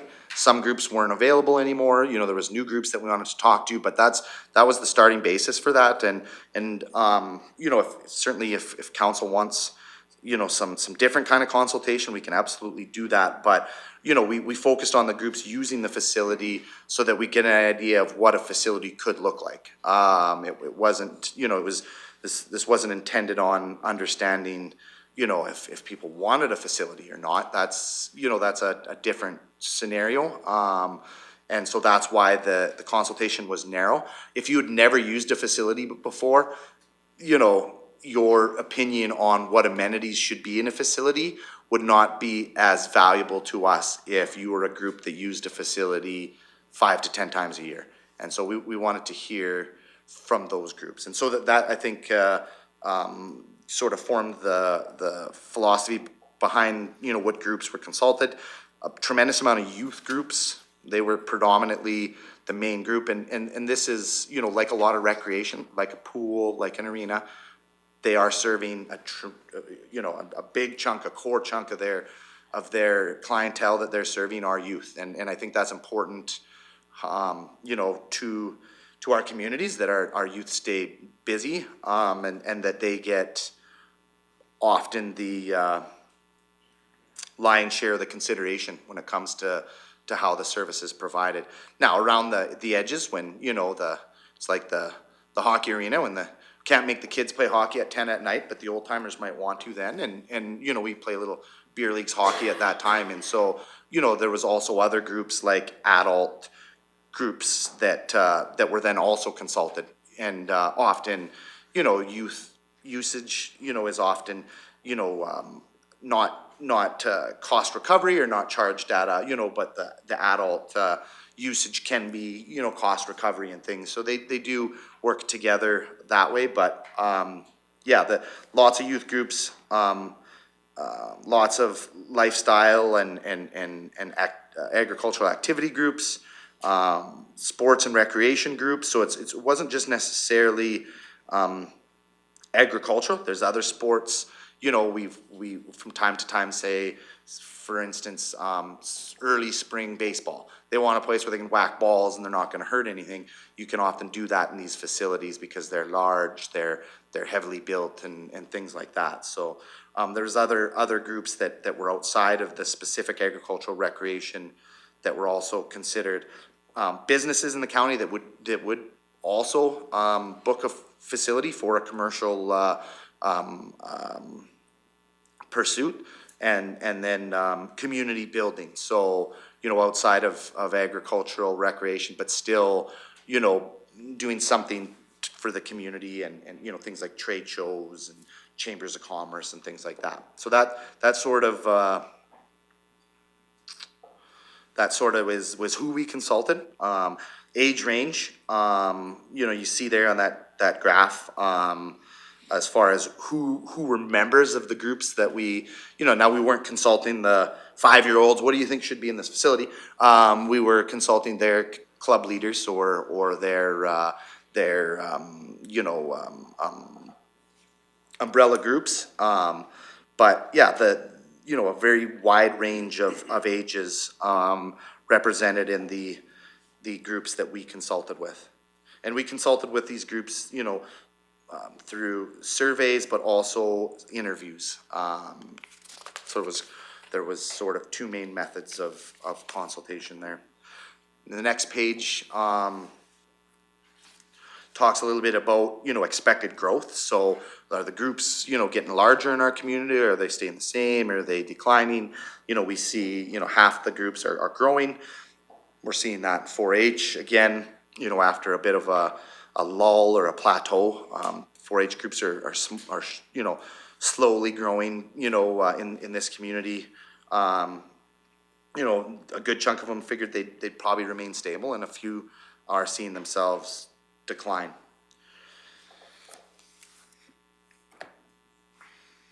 So I think, some of the highlights of the interviews, we found that, a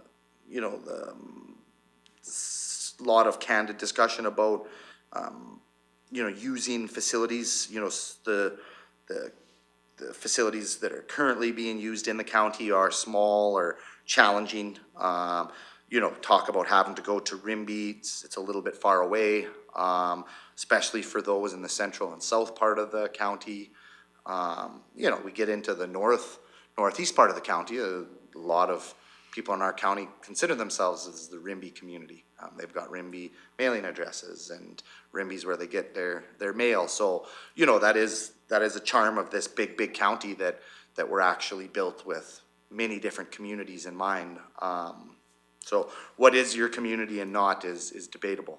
But somebody from south of Caroline's likely not gonna say Rimbey's their community. I think we could probably agree with that. It was noted by a lot of our organizations that there would be a need for a facility, but cost of accessing that facility was certainly something that was brought up. And of course, a lot of our groups are youth groups, and costs always on the mind of parents when it comes to what activities and livestock-based activities are costly by nature. But the value to the members is high as well. Yeah, I think kind of moving along, the survey results identified some amenities. They also identified and we'll get into the amenities a little later, so I won't touch on them now. But a lot of the activities that were discussed, rodeos and agricultural related competitions, whether it's team penning or whether it's cutting or those types of events, rated high. And that wasn't a surprise to us, I don't think. Horse shows and sales rated high. Other livestock shows and sales, are in there. And I mentioned, where things have changed. We've seen, other livestock shows and sales ranking quite a bit higher back in 2015. Technology has sort of taken us to a place where we don't see a lot of, bull sales now. We see a lot more online, and that is a bit of a value to the industry. You don't have to drive 2.5 hours to get to, some place 2.5 hours away from here to go bid on one bull that you may not get. Now you can be sitting, on your tractor and bidding on a bull. And so, that's cut the overhead down for the sellers, but also is opened up the amount of buyers that can be looking. So, that may be, a use from the past that may no longer be here. And we heard that talking with some of those folks again in the, now livestock shows, they're still well and good. And that's, a bull sale, selling a purebred bull to a commercial breeder is one thing, but a show that selling an animal, a purebred animal to another purebred breeder, those guys are gonna wanna show up and put their hands on that animal and look at it and see it show. And so there still definitely is market for shows and sales. It's just maybe a little bit different than what it was. And then, you know, the bottom two were definitely not necessarily agricultural uses. Space to host fairs and festivals, those could be, you know, things that are non-agricultural. We're getting right into the Christmas market. You know, rumor has it there was another great event in Nordegg this weekend, as you know, there often is. And so Christmas markets are an example of, you know, things that go on in these facilities elsewhere, but also large trade shows, large festivals, you know, even things like training, you know, if we've got some training to do, and, you know, industrial company X got a brand new piece of equipment in the middle of winter and they wanna have a bit of a training day on it, they can drag it into a facility in February and they can go through it and teach their staff in a more comfortable kind of climate than you would outside in the yard. So there is definitely non-agricultural uses available, and those things, you know, are valuable to similar facilities. I think, you know, a little bit of discussion about the existing facilities that we got back from those that we consulted. Size and capacity were challenges. You know, location and travel. Location's always a challenge, of course. You know, love the world central located, central to where and who and what. Though, you know, we do have some ability to centralize, and I think things like this need to be honed in on. You know, we can't say, oh, central, great, that's a great location. No, we have to go, you know, ask some further questions potentially if we want to take further steps, like what is central, and where is central. You know, maintenance, amenities, you know, were talked about, and serving multiple purposes were also talked about. So multi-use, both within the agricultural realm, but also just in the community realm, were talked about as important. So, you know, there was a lot of consistency around survey and interviews as far as the information we got back. Sometimes there's not always. The interviews, you get a lot more context because you have somebody sitting there helping you better understand the questions. As far as the interviews go, surveys, you might be making assumptions on context, because you're often doing it by yourself without the ability to ask. But it was good to see that. And you know, it was a very candid question asked during the interviews. And do you think that there is a need for a facility in the county? And 83% suggested yes. 3% said no, and 14% said that, you know, they were unsure. So you know that indicated there was maybe still some more information that needed to be discussed for those groups. It's not uncommon, you know, when you just straight up ask a question, you know, without, you know, any kind of, would you be willing to use it? Would you be willing to help pay for it? Would you be willing to help, you know, that there was just a straight up, you know, should we get this? So, that sort of, now, you know, the next question too, I think, which, you know, I was happy to see lined up, you know, fairly well.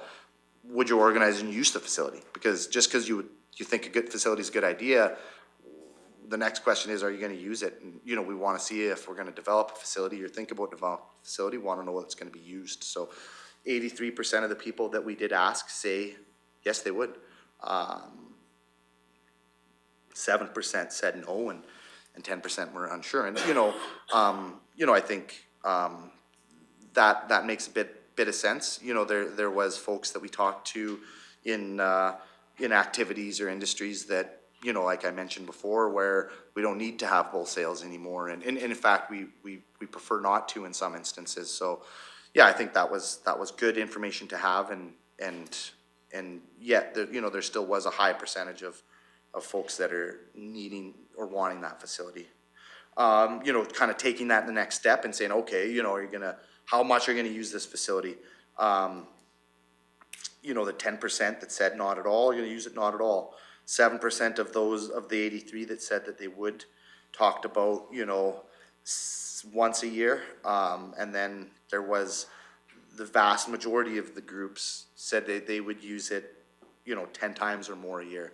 And so I think, you know, that sort of represents the volume of stuff going on in our county, that there is quite a few, you know, that's just with that demographic, that could be a couple hundred uses a year. Now, we only have 365 use days in a facility unless it's a leap year, and then we get a couple more. But, you know, that, I think, you know, we want to see a facility being used. We want to see a facility being used 80, 90, 95% of the time. And so, you know, that could be an indicator that a facility could be used. Again, you know, asking somebody a question in a boardroom is very different than having them put their name on a calendar or put a deposit down on a rental. Now we get into a little bit of the amenities and services I alluded to earlier. Table 5.1 talks about what these amenities could look like or would look like in these facilities. We talked about typical facilities and what these typical amenities are. Of course, an indoor riding arena, and an outdoor riding arena were ranked high. So having that both use inside and outside. Outdoor riding ring, so you know that's a bit of a smaller type area than an arena. And then a warm-up arena, you know, and that would be an indoor warm-up arena inside the facility, no spectator seating around it, you know, kind of a thing. So now these rankings were kind of done in a vacuum. So, you know, depending on how, you know, one would move forward in detailed design, you may not need an outdoor riding ring if you have an outdoor arena. It's, you know, and again, talking with these groups a little more detailed, if we wanted to go from a concept design like we have today into more of a detailed, would help flush that out. Would you need an outdoor riding ring if you have an outdoor arena? Some groups might say yes, some groups might say no. And, you know, I think honing in on these a little bit would be advisable before we, you know, and if we ever got into a position where we were into detailed design. Then I think the next, you know, the amenities are all fairly straightforward type stuff. Horse trailer, outdoor RV parking, you know, banquet, multifunctional lounge areas for social events, integrated indoor and outdoor announcers arenas, permanent grandstand seating, trails, cross-country courses, stabling, unheated and heated storage. Now, this wasn't them weighing in on the operations. This is club community storage. You know, of course, the facility needs storage. We need a place to put the maintenance equipment. We need a place to put the supplies and materials. So that's, you know, and footing storage and stuff. It's not what this is. This is storage for clubs, communities to use the facilities. So I just wanted to point that out so that we're, you know, well, it's ranked pretty low. We don't need storage in this facility. No, we will need some storage facility to operate. And then meeting rooms, box offices, cached indoor livestock storage. That is different from stabling. Stabling is a 1 unit per, you know, 1 horse per kind of box stall type. Cached indoor livestock storage would be more like for team penning, where we'd have 10 or 15, you know, animals, and you know, you would drop one out of this into the arena and you'd run it around, sort of thing. And so that's the difference between that. And then concession areas, and then camping on site. And again, there's a difference between outdoor RV parking and camping on site. Outdoor RV parking is where typically sort of an attendee would just roll up in their RV and go about their day's business of showing their cattle, and they'd come at 11 o'clock and crash. You know, this isn't camping. We're not here to camp. we're here to work or do our thing. Camping on site would be for, say, like spectators, to come, watch the show, watch the rodeo, go back, roast a dog, you know, camp, stay there sort of thing. And so just the two difference there in case there was some questions about what, you know, what and terminology is and jargon, you know, means different things in different areas and different industries. And so that's the difference between those amenities. Are we okay to keep chugging along? It's looking good. The next page talks a little bit about kind of those activities, you know, and how many groups said that they would, you know, host events and what those would be. So, you know, you get a bit of a sense there. We've touched on them, you know, of course, lots of potential for rodeos and livestock stuff, but also, you know, fairs and festivals have popped up. You know, in the American county fair type events are becoming more popular, you know, and becoming more interesting to, I think, our ratepayers. Even things like, you know, the Leslieville Block Party, those are kind of events you see in other places that we've typically never had a ton of here that we're trending more towards. And you know, Nordeg's always sort of been doing these things with Nordig Days, and now we're seeing, you know, Leslieville is doing a very successful event. And so I think, you know, there is trends towards these kind of community gathering type events, whether you're just hanging out listening to music or whether you're selling your produce from this year's sort of production. I think, you know, their Christmas and holiday markets have always been kind of popular, but more of these type things, I think, you know, tend to be trends. And then workshops and conventions, you know, they're certain types of workshops and convention type things do favor these types of riding arenas because, you know, nobody's worrying about a little, you know, it's a little dirty or you're gonna get booted out of the, you know, the community hall, or, you know, it's loud and we don't wanna have that because we got, you know, daycare going on over here. You know, there's certain events that kind of wanna be in the riding arena, even if they have nothing to do with agriculture. And so that's, I think, where we're seeing kind of that workshop and convention type stuff. Moving along to, you know, the 5.3 facility usage factors. You know, what would determine whether you would use a potential facility, and quality of the riding arena was top of the list. And when we say quality, that's size, that's footings, that's supporting, you know, amenities like spectator seating for 100, things like that. You know, obviously then, you know, the availability of on-site amenities to support, you know, the event that's going on in that riding arena, stabling, storage, wash bays. That was next. So yeah, I think, you know, that was cost, you know, interestingly enough, is a little bit farther down so, you know, obviously the quality and value of the facility was more important than the overall cost. And of course, those two things are fixed, but, you know, camping and RV were a little bit lower on the list. But I think that's gonna be very relative to location, you know, as well. And then, you know, I think the question, you know, depicted in the graph at the bottom there, are the current facilities meeting the needs of the organization? You know, half of the respondents said no, 23 said yes, and 26 were unsure. And you know, it might appear at a glance that there's some contradictions between, you know, some other questions about, do we need a facility? I think those are two different questions. Do we need or want something versus is this you know, meeting the needs? You know, I think, yeah, I would want a new Dodge Viper to go real fast in, but is my Dodge pickup truck meeting my needs? Yeah, it gets me there, and I think that's where, that really isn't a contradiction. That's sort of kind of asking that question, in a different way and getting better information. Moving along, I think, size and capacity, location, maintenance, and rental costs, were,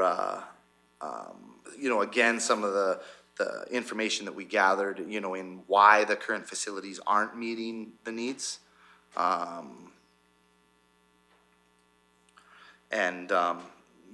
That's, I think that's consistent information with sort of what we've learned, through the early parts of the study. Getting into, now better understanding, location and really setting the table for, what we wanted to see in this report, was a little bit better site selection criteria than what we had in the last report. Something a little more user-friendly if we ever get into a sort of a, situation where we are looking for a location. Proximity to hotels and restaurants for those large events, both for the participants and for the attendees, was 50% of our respondents said that was important. Camping on site, it was fairly important. Close proximity to, gonna say agricultural supporting businesses, so places like feed stores and things like that was a little bit lower. I think most of the attendees, and this was specifically for the the folks participating in the events, they're gonna come pretty well equipped. They're not necessarily gonna need to come access these services. Now things happen. And so it was somewhat important. And then, 55% responded to other, and that's not really helpful at all. But, central location, close to, this was a bit of a catch-all for other geographic considerations. So again, central location came up quite a bit in this other, and without knowing what is central, because depending on where you live in the county.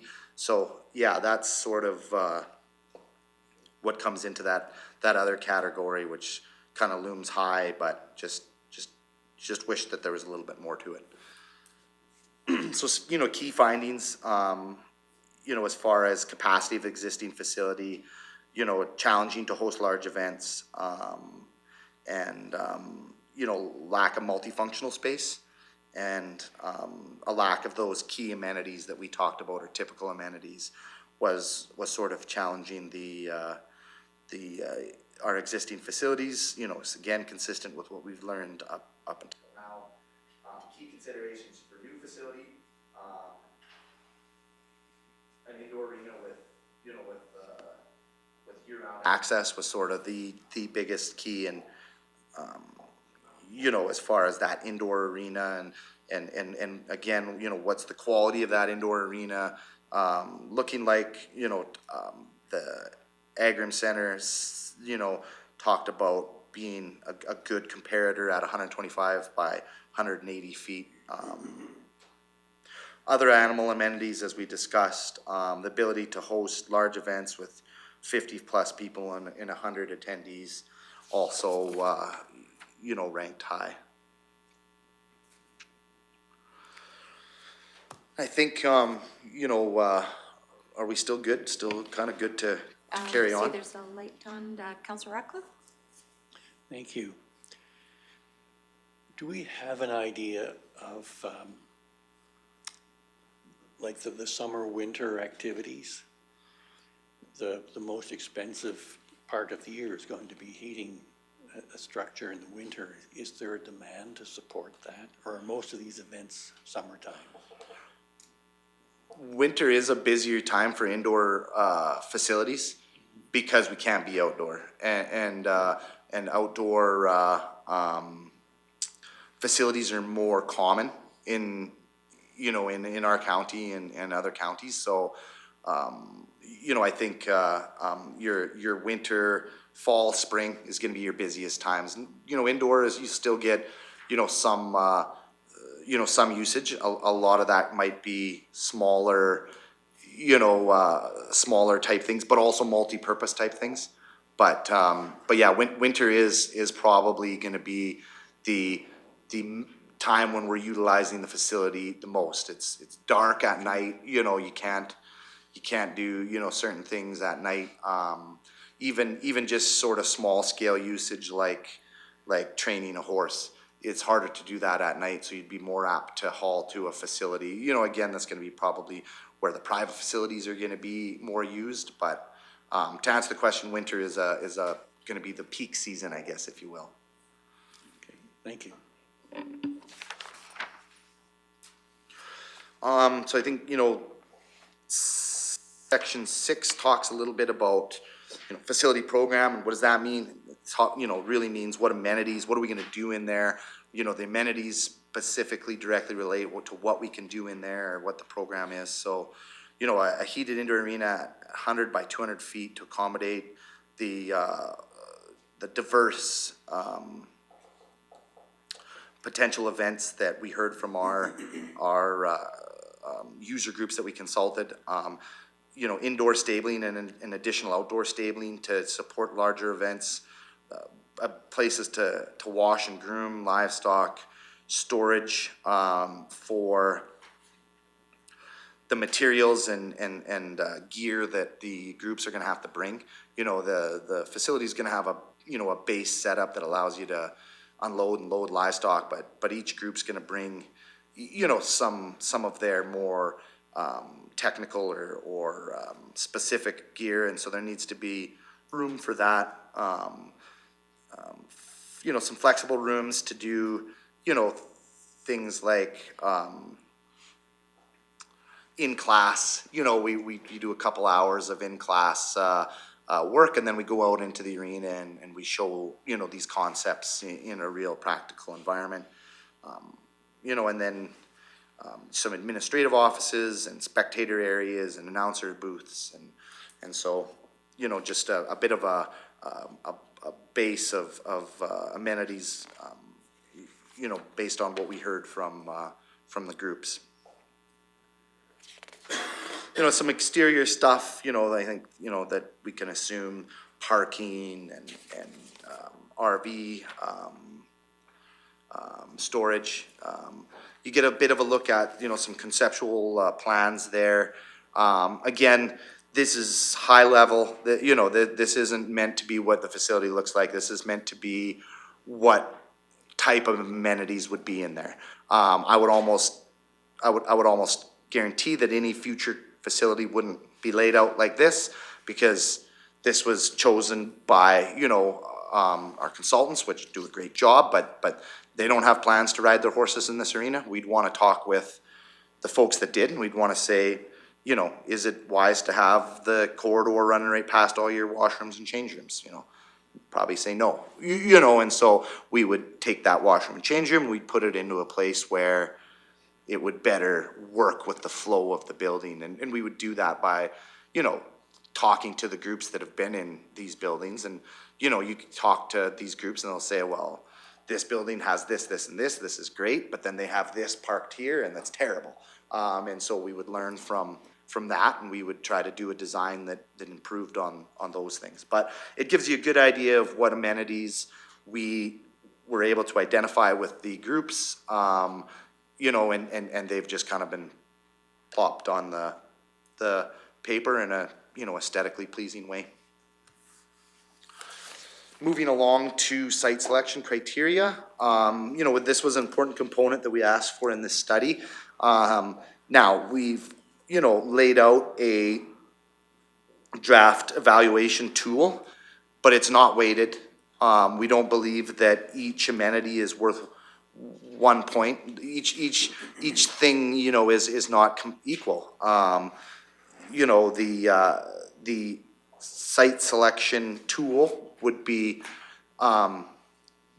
you know, would have details put into it for, our scenario. And, you know, for example, we might say distance to a school is really important because we see, you know, youth education and things. And so we might say that's a 5, but distance to a range road, not as important. We're gonna leave it as a 1. You know, and that's how this tool could be utilized, and should be utilized.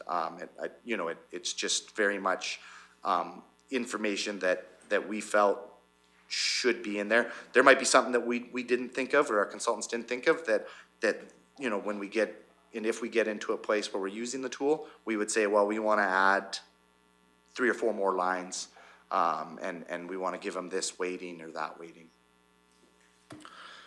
That makes sense. Everything's looking pretty good. So we have some, you know, some more detailed concept plans, give you a little more, little easier, a little more blown up view of each kind of amenity.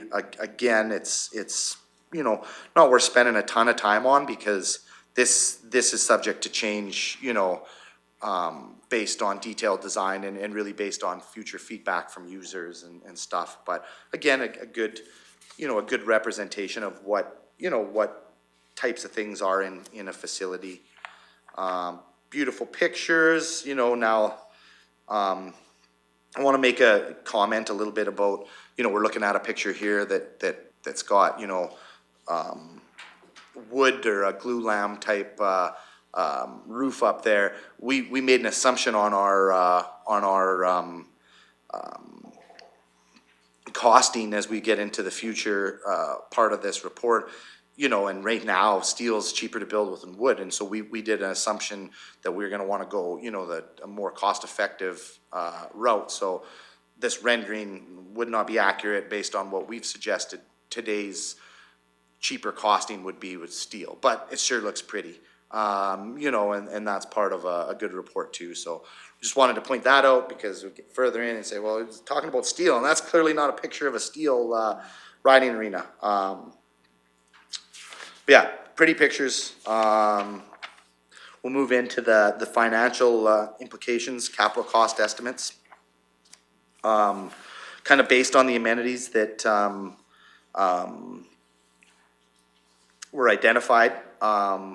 You'll see, oh, we're getting into the operating cost there. Yeah. Got some discrepancies here in the.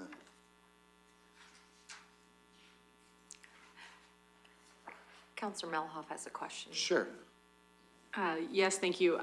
Do we have the add-on for 8.1? Because there is nothing. Yeah, my apologies that there must have been some challenges in how we got the report into. No, we don't have it on our end. Yeah, on I our end do. either. I definitely have it.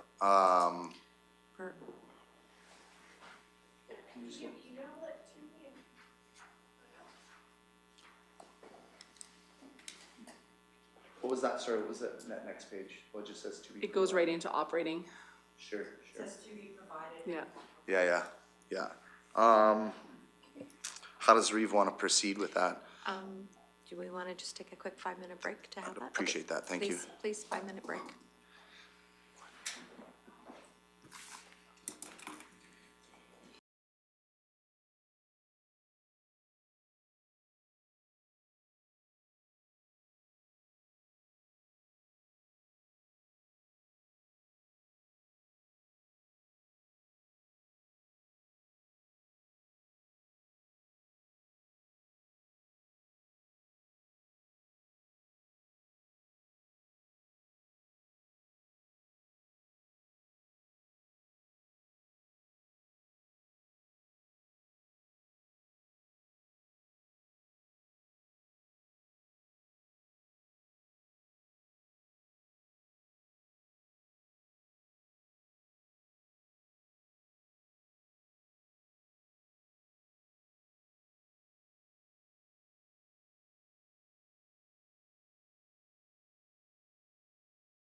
All right, welcome back. We had to forward some more information, and so we got that all done. And so we are now talking about the capital cost estimates, and I will turn the floor back over to Director Martinson. Thank you, Reeve. Sorry about the confusion over the information there provided, but I think we have what we need now. So we have the capital cost estimates for the potential facility based on the amenities that we just got done discussing. You'll see the table 8.1 talks about the costs.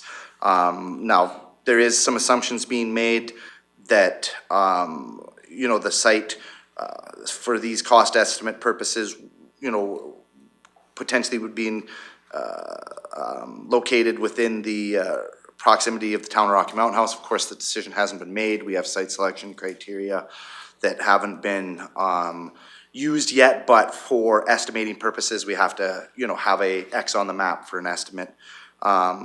Project is already accessible with a road, so, you know, that there wouldn't be, you know, huge amounts of road building, and that servicing would be there, you know, in close proximity. So those were some of this cost, or some of the assumptions made for this costing. Getting further into the table, we see there that the potential cost of the building structure with pre-engineered steel would be 11 million. The notes say that if we wanted to substitute engineered wood structure, that would be an addition. And so that addition would be 3 to 4 million if we wanted to substitute wood for steel. And that is the kind of notes there. Administration directed consultants to use the most cost-effective building material. That may not be the most aesthetically pleasing, or may, you know, but at this point in time, now we know construction costs have changed fast, you know, at times, and there wasn't a time where we'd be sitting here saying that steel would be cheaper than wood. Maybe we won't be sitting here in the future saying that. So this is just, you know, costing based on information provided right now. Site development, 2.1 million. Project management, permits, design, consultation, insurance, 2 million, and a 25% contingency of 3.8 million. Recognizing this is a high-level concept, Class D construction estimate, you know, that very high-level look of what a potential capital cost could look like for a facility based on the amenities that we identified through our consultation. That kind of help. Okay, Councillor Cermak. Can you explain to me, I've been in the construction industry for a lot of years, what is a Class D construction? Do you have what that curtails, what the standard is? Class D construction estimates are associated with conceptual plans, so we do not have details that would help better understand that design. And I think it's terminology used in, you know, these types of facilities maybe, but yeah, basically understanding that we don't have as many details as we would like to have, but we still want a rough estimate of a facility. And throughout projects, you know, we will see the cost estimates go from D to B to C to recognize that where we're at with detailed design. And as we get farther into the detailed design, those cost estimates get more accurate and more reflective of what an actual project would be. But for this purpose, without wanting to spend as much, you know, wanting to keep the costs down as far as designing and engineering a facility that may or may not get built, we use a cost D construction estimate, and that is a high level sort of view of it. So there's no said that it's going to be constructed with what kind of foundation or anything like that. It's just an overview of what it could cost at an average build. Absolutely, yeah. So, without doing a little bit of further engineering and assessment, we wouldn't know, is it a slab on grade foundation? We would have to do the geo to, in the assessment. So what they've done is they've said roughly other comparable facilities have used this amount of money for foundation work, and put that in there. You'll see there is a little bit more detail in the back pages, but yeah, I think you're kind of on the right track there as, a real rough assumption. And that's why we have so much contingency in there, at this point. Okay, thank you. All right. Great, if we're okay with the capital costs, we'll just touch on the operating costs a little bit. Same thing, I think this is a,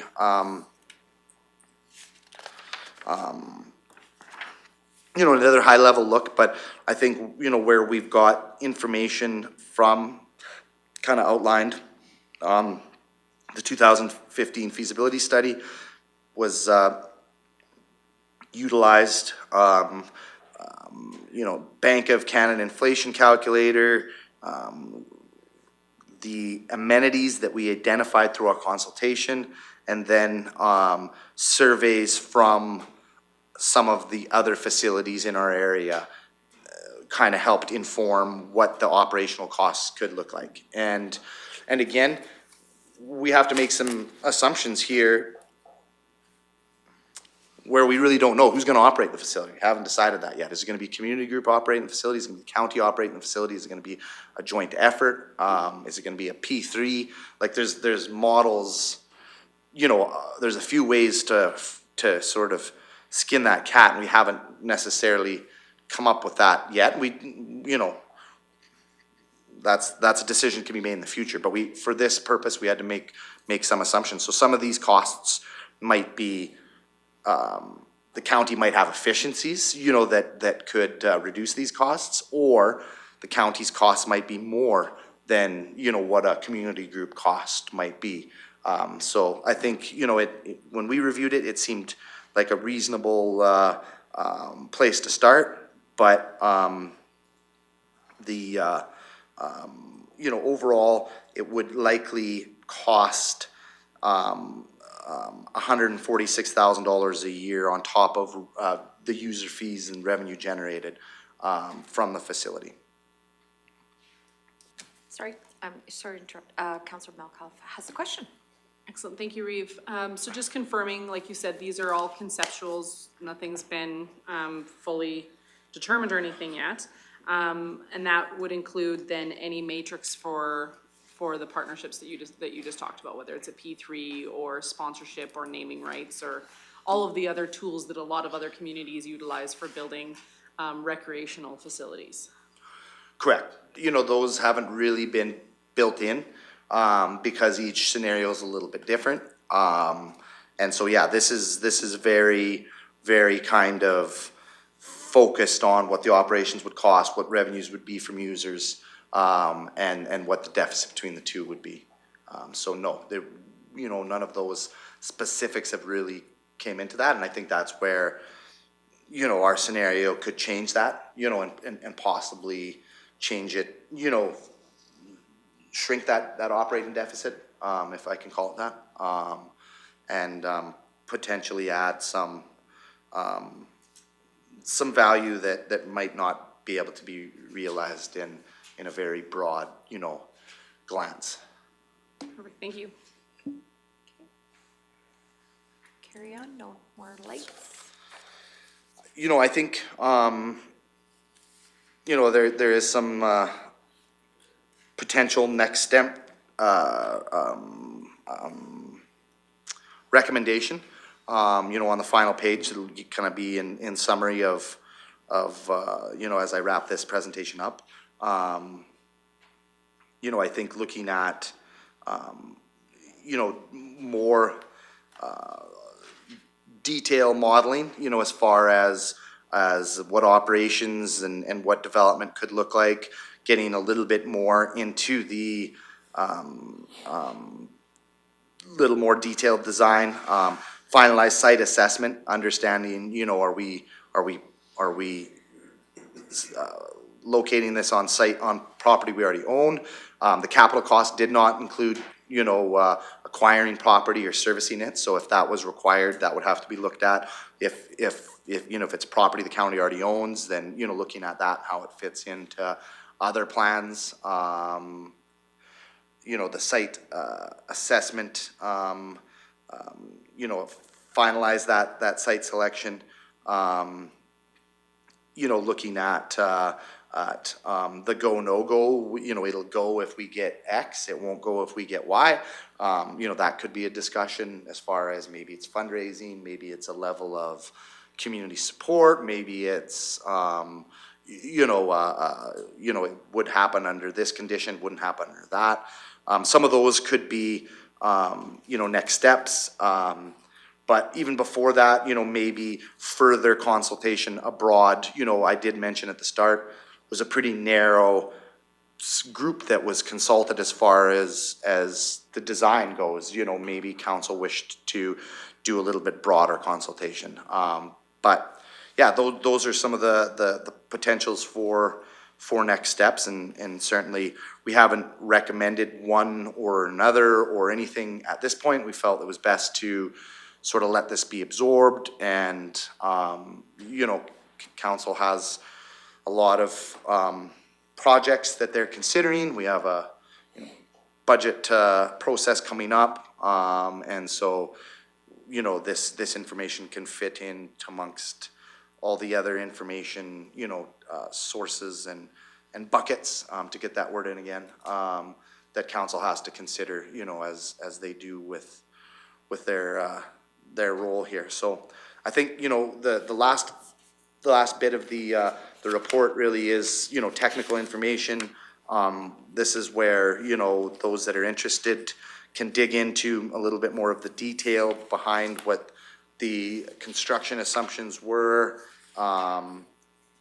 You know, some appendixes that have pictures of facilities, neighboring facilities, a little bit more detail about the community engagement that we undertook. You'll find that all in the appendixes of the report. But as far as my formal presentation, thanks for providing me the time to share this, and happy to answer any last minute questions that might pop up. But otherwise, thank you for the time. Thank you very much. Presentation, Councillor Cermak. I have a couple of questions.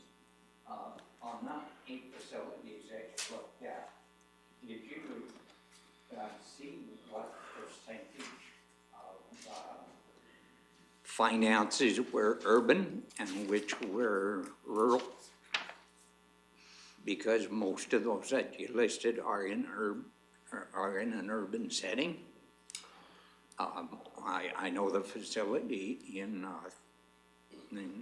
Thorsby is a fantastic facility. It even has a bowling alley in it. And it's very urban, and all the rest of them are too. Did you decide what the percentage of finances was? Are you like, are we talking, when you say finances, are you talking about as far as the users are, you know, where they Ownership. Ownership? So, you know, who owns the facilities? Yeah, you know, I think the facilities that are on the list are, some of them are owned by community groups, some of them are owned by the municipalities, either in a collaborative sort of perspective, or owned, you know, like the one in Drayton Valley is owned by the town. So Omniplexes. yeah, so there was a bit of a mix, but I would say the most of them are community owned, you know, and ran or owned by an ag society of some kind with significant funding from other public institutes, whether that's municipality, whether that's a larger public organization. Ponoka Stampede you know, puts money into the Cal Nash Center there, you know, the second largest rodeo in Alberta, storied, you know, probably older than the province maybe. And so, yeah, very, very diverse. You know, the supporting non-rec agricultural amenities are diverse. You mentioned the bowling alley. I think the Stettler facility is co-located with arena, ice arena. So yeah, there's lots of similarities to these facilities. There's also lots of differences. And so, you know, it's a good point that there is different directions that we could go or that could be done here. And certainly be you know, up to the community, you know, if at all, and how we want to move forward. Councillor Rocco? Oh, follow-up, sorry, Yeah. Councillor Cermak? I have one other question. In your survey, you surveyed, I think you had 27 respondents. The question I was wondering about when I was reading it all is, why did we not put a question in there and ask spectators what they wanted to see? What areas did they want that they would want to go and see at a facility? Maybe it wasn't rodeo, maybe it was calf roping, or maybe it was 4-H shows that were more important to the spectators. Maybe it was auction sales, maybe it was bull shows. I don't know. Would that give you a broader bunch of people returning your survey if you would ask, what does a spectator want in their facility to come and watch? Because we need them to come or our facility can't survive. Yeah, you know, I mean, I think that information is harder to get and definitely was debated on how, if at all, we could get it. It's a good point.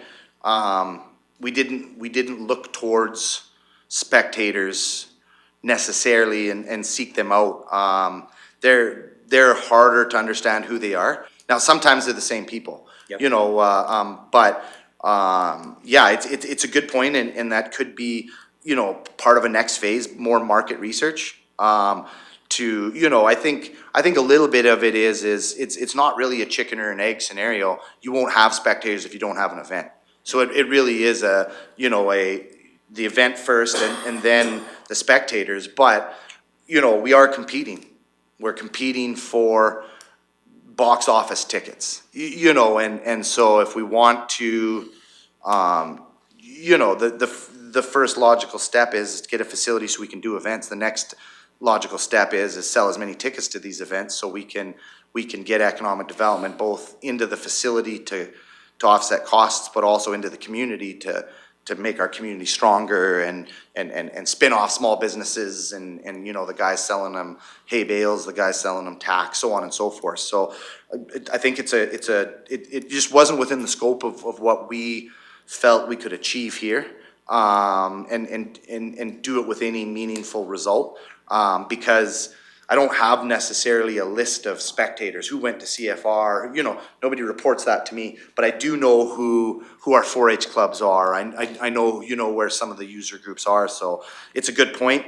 That is some interesting information that could definitely influence what a facility looks like or what a facility should look like if we move forward. Something to probably something to put at the top of the list as a next step if and when we're able to take that next step. But yeah, it's a good point. Yeah, because the other thing I was thinking about, like, dog shows are huge. There is thousands of dogs that come to a dog show. I never thought that they were, well, I'm not a dog lover, so I'm more into cats, but because I love herding cats. But Yeah, yeah, and they come with potentially more built-in opportunity for spectators. And so honestly, you know, we talk, you know, today we talk predominantly about the core of users, the core of activities, but I think any facility that's gonna be successful is gonna need more than core usage core, you're gonna need the extras, and those extras, the dogs are tremendous extra. You're not doing a lot of that in, you know, a community hall. You're not doing it outside, you know, this would be a tremendous facility for something like that. And, you know, I think the pet industry as a whole, but specifically dogs, is one where, you know, we see disposable income spent. We see people wanting more opportunities. We get it. Dog parks, you know, walking trails for my dogs, things like that. So, no, that's just one great example of what I would hope to see a lot of multi-use built around this ag core. You know, and this is, for the facility we presented today, we hope and we believe, you know, would be a multi-use asset with a core ag usage. You know, if we were the dog show capital of central Alberta, that would be a great designation to have, you know, in amongst potentially others. So it's a good point on where we could go. There could have been a representative of you know, maybe, I'm not exactly sure, I don't have the list, but we did, you know, dog trainers are, you know, something that was, you know, and it's certainly important to agriculture, whether it's the coalies chasing your cows and sheep. So they could have been in the mix possibly on a survey. But if not, you know, it's a good example of a multi-use group that should be in a future round of discussions for sure. Thank you, Matt, that was great. Thank you. Councillor Ratcliffe? Thank you, Reeve. You touched on this briefly, but it would be interesting to know of those comparable locations, how much they're subsidized to maintain their current operations as a sort of a realistic view of what's needed to keep a facility like this open. Okay. Any other further questions or comments? Go ahead, Councillor Grant.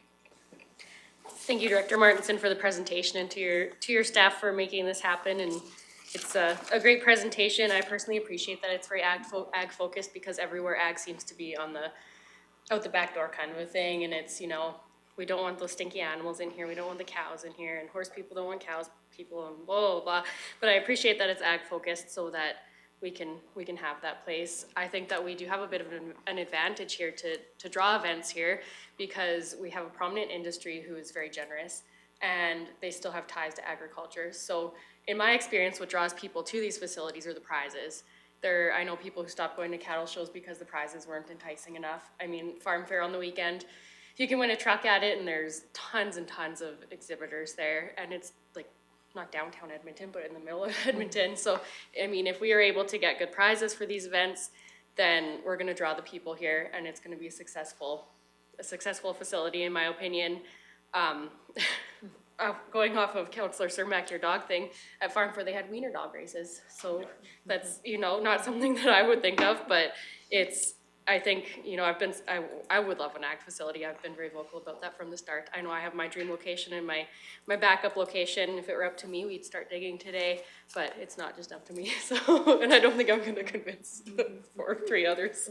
So thank you for the presentation. I look forward to this happening, hopefully in the near future, if it's possible, and that's all I have to say.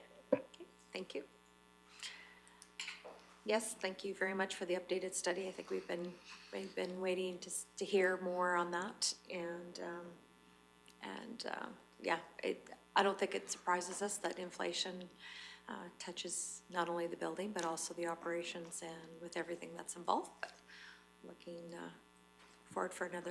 forward to a more wholesome discussion again coming when we talk more about our projects. If there's no further questions, just looking for a motion to accept the updated study for information. Okay, Councillor Graham. Okay, Councillor Cermak makes the motion. I'll call the question. All those in favor? And that motion's passed. Thank you. Okay, go ahead, Ms. Serna. Yeah, I just have a question for council. In the budget documents, are you wanting the updated cost to be reflected in the current year that it is set for, which is 2028 to start phase one. That's probably prudent that we do that. And what was presented today was only one phase, correct? Yeah, so, yeah. Update that number for Update that number for 2028. 2028, please. Okay, thank you. All right, we're going to take our lunch break now, and we will return at 12:45 or 1 o'clock? 12:45? Okay, 12:45.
And welcome back. We're just back from our lunch break. And so we are now into the item 6.2.1. Our facilitator is not here yet, so we're just going to pause on that one, but we're going to continue on to the Office of the CEO, 6.3.1, call for nominations for the Central Alberta Partnership Board of Directors. And I'll look across to Ms. Haight to bring background, please. Thank you, Reeve Swanson. Good afternoon, Council. This agenda item is a regular occurrence under the Central Alberta Economic Partnerships Society. They hold annual fall general meetings, and there is a call for nomination at this fall meeting coming up for the nominations for director and municipal representative, and also for a business representative. At Council's organizational meeting, Councillor Jordan Northcott was appointed to the Cape board as a municipal representative, and Shauna Norad was appointed as the business representative. So should council wish to nominate one or both to the positions, a council resolution is required. All right. So I guess I'll look to Councillor Northcott. Is this a position, would you like to be nominated to the board, Cape Board at this time? Yeah, I would put my name forward for this position as a board member, yes. Okay. I do believe we have the terms of reference, or this, it's called the special resolution articles, amended articles in regards, they have 10 representatives on their board, or directors on their board, so they're going to be electing for the county's end of position, I believe on the 21st is what I understand, so. All right. Is there, this is my understanding too as well, like even though Councillor Northcott is our appointed member, municipal member for this, that particular nomination for county representative is open to any elected official member, correct? That is correct. Okay. Mm-hmm. Is there anyone else that would want to put their name forward? Oh, yeah.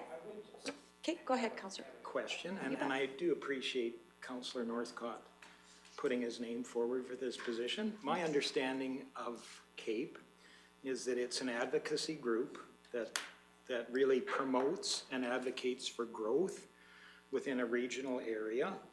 And I just don't want to put Councillor Northcott in a position where it's untenable for him, because he's taken a position here on growth and economic development that maybe isn't consistent with the messaging that CAPE has used in the past. And I just want to make sure that he's not put in a position that's difficult to deal with. So I just maybe suggest maybe he has some assurances to us as that he's going to be able to go forward and promote regional economic development, which of course is tied in with population growth, economic factors, as well as, you know, it's people. So just kind of understanding that.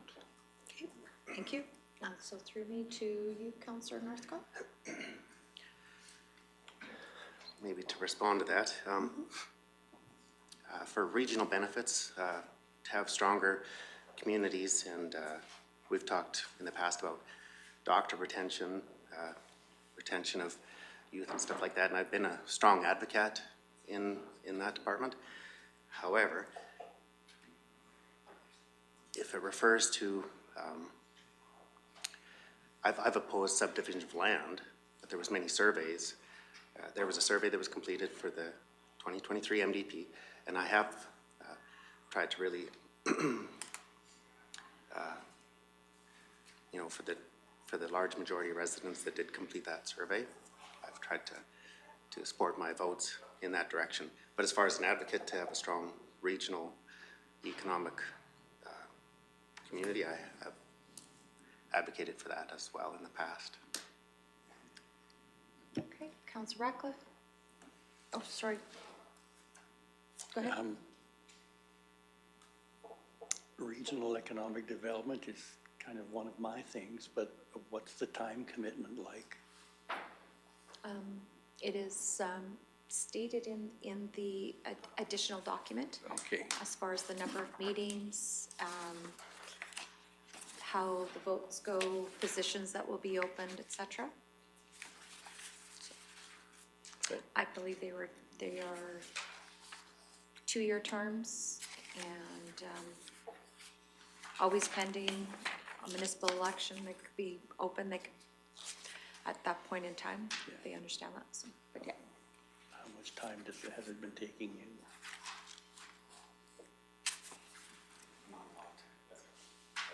That's the elected member sitting here, sat on the board.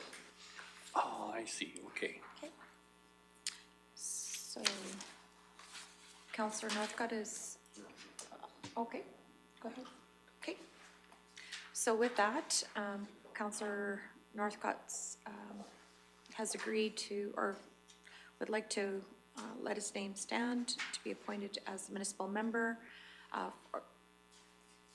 for the, sorry, call him, to let his name be a part of the nomination for the Board of Directors, taking place on November 21st. Pending, there could be other, I believe there's 35 other municipalities, and of which of the other counties could be also be putting forth nominations, and that vote will be happening then. So have a 2-minute speech ready. No, just kidding. With that,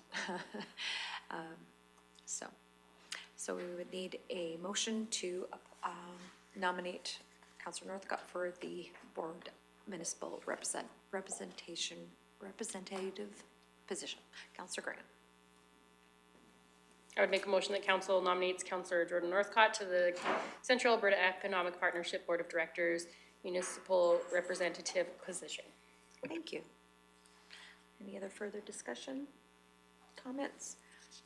Yep, go ahead. Councillor Northcott? For the process of vote, do I recuse myself? Do I vote for myself here? How does that work? It is, you may vote for yourself. I can, okay, thank you. All right, I'll call the question. All those in favor? And the motion's carried. Thank you. In the subsequent, I haven't talked personally to Ms. Norhad if she understands but I think we can nominate her anyways, and she so chooses to fill out the application, she can, or ask questions, that's fine too. Go ahead, Councillor Graham. I will make a motion that council nominates Shauna Norad for the Central Alberta Economic Partnership Board of Directors business representative position. Thank you. All right, any questions, comments? Call the question, all those in favor? Those opposed? That motion's carried. Okay. All right, so I believe that item is concluded. And I am looking, is there anything further, Ms. Haight, on this item? No? Okay, thank you. All right, I believe we have our 2 o'clock guest is here. And so anyways, I don't see the supporting cast, so maybe let Ms. Gray know that they're here, but we will carry on first into the Chief Emmons's CEO report and then in preparation of, so. CEO Emmons, please. Thank you, Reeve Swanson and Council. The November 12th, 2024 CEO report. Bill 20 made changes to the Local Authorities Election Act and the Municipal Government Act to add greater transparency to local election processes and require greater accountability from local councils and elected officials. The new regulations will establish expense limits for local election campaigns across Alberta and create rules for local political parties in Calgary and Edmonton. The legislation and corresponding regulations came into force on October 31st for the upcoming local election year. Changes to the Elections Act permit the establishment of local political parties, set the framework for campaign expense limits, expand the use of special ballots in local elections, prohibit the use of automated voting equipment, including electronic tabulators, clarify the rules and processes for scrutineers, allow municipalities to require criminal record checks for local candidates. For more information, the website is attached. Economic Developers Alberta, EDA, 2025 Leaders Summit and Conference. The EDA Experience 2025 Leaders Summit and Conference will be held April 9th to the 11th, 2025 at the Pomereux Mountain Lodge in Kananaskis. This annual event attracts over 400 local, national, and international experts in economic development, along with elected officials from across Alberta, to discuss provincial developments, explore ways to advance the economy, and offer mutual support. Delegates will gain insights into Alberta's sector opportunities, updates, and economic trends, best practices, inspiring keynotes, and interactive networking opportunities. 3 rooms have been reserved at the Stony Nakota Resort, as the rooms at the host hotel are already sold out. We are on a wait list for the Mountaineer Lodge in Kananaskis in case anything opens up to save the commute. Okay. So at this time, I know Councillor Melhoff and I have looked into this conference already, and yes, things are booked up tight already. So maybe looking for those, I think Ms. Thompson's managed to reserve 3 rooms. So if those that are interested in going, and this is an April 8th to the 10th-ish? 9th to the 11th. Okay, there we go, 9th to the 11th, 2025 conference. So I guess those councillors that are interested in going, I think put their name forward and go from there. And someone wants to make a motion, we'll go from there, see what the interest is. Councillor Melhoff? I'm happy to make that motion. It is difficult that we're in another location. It does, you miss out on some things too. I know that in Kananaskis there is some better parking available, so then you can potentially drive yourselves. If you're working with shuttles, it's hard. It's hard when it's shuttles. So hopefully we're on the wait list and hopefully something will open up, but I would make the motion that we approve attendance. Okay, thank you. It is still a very good conference, and I hope they pick a bigger location. Yes.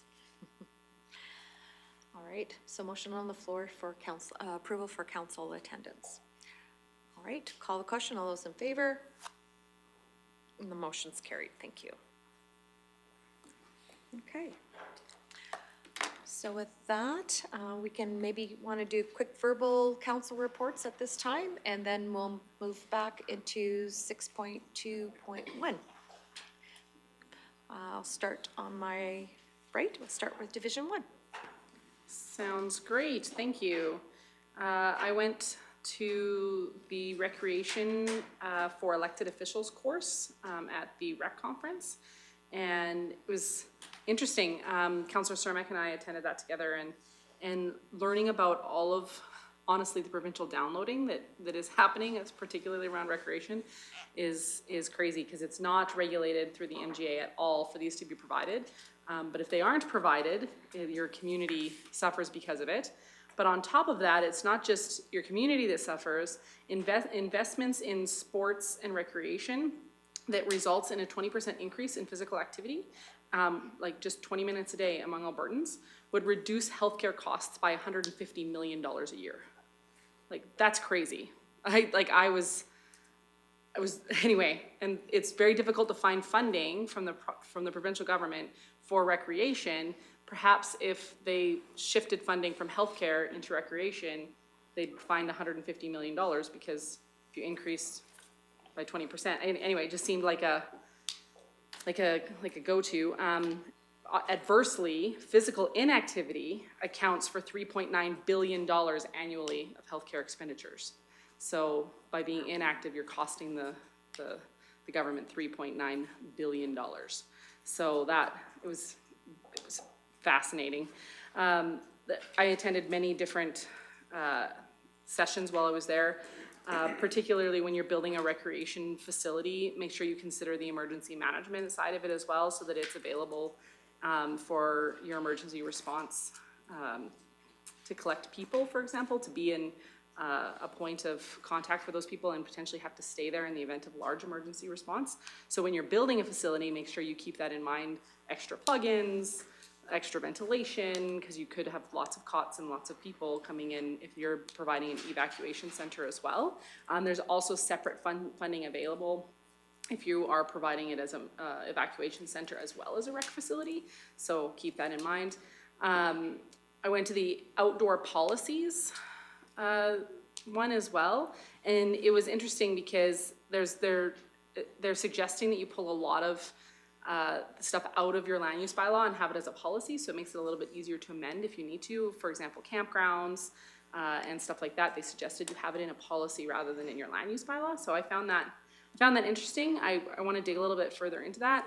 And then your parks and open spaces, they're suggesting you have policies for how those are utilized as well, so that then if they are not being utilized the way you want them to be utilized, you can actually do something about it. And or if somebody using it for something they shouldn't be. What was an example? If you're playing rugby on a soccer pitch, apparently rugby is extremely hard on soccer fields. So if it's not meant to be used for that, then you can actually go back and have them fix that. I wrote a lot about the campground stuff. I can send it around if you want, just because that was one of the biggest things that I felt affected us the most. I attended the Nordic Community Association meeting with Councillor Radcliffe. Super driven group of people out in Nordegg, very, very into wanting to do great for that community. And honestly, I think that we should make it so that at least once a year we all take a turn going with Councillor Radcliffe, so that we can have a really good understanding of what Nordeggites have to say. And then I had my drop-in, and we had an opportunity to dig into further the Nordegg development plan and changes to it, so we could better answer a lot of the questions that came up at the Nordegg Community Association meeting. So that was great.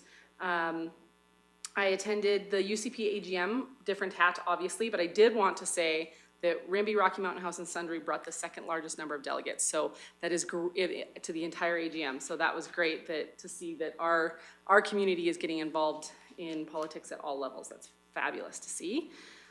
I attended the RMA with many of you and took the EOEP course for effective meetings.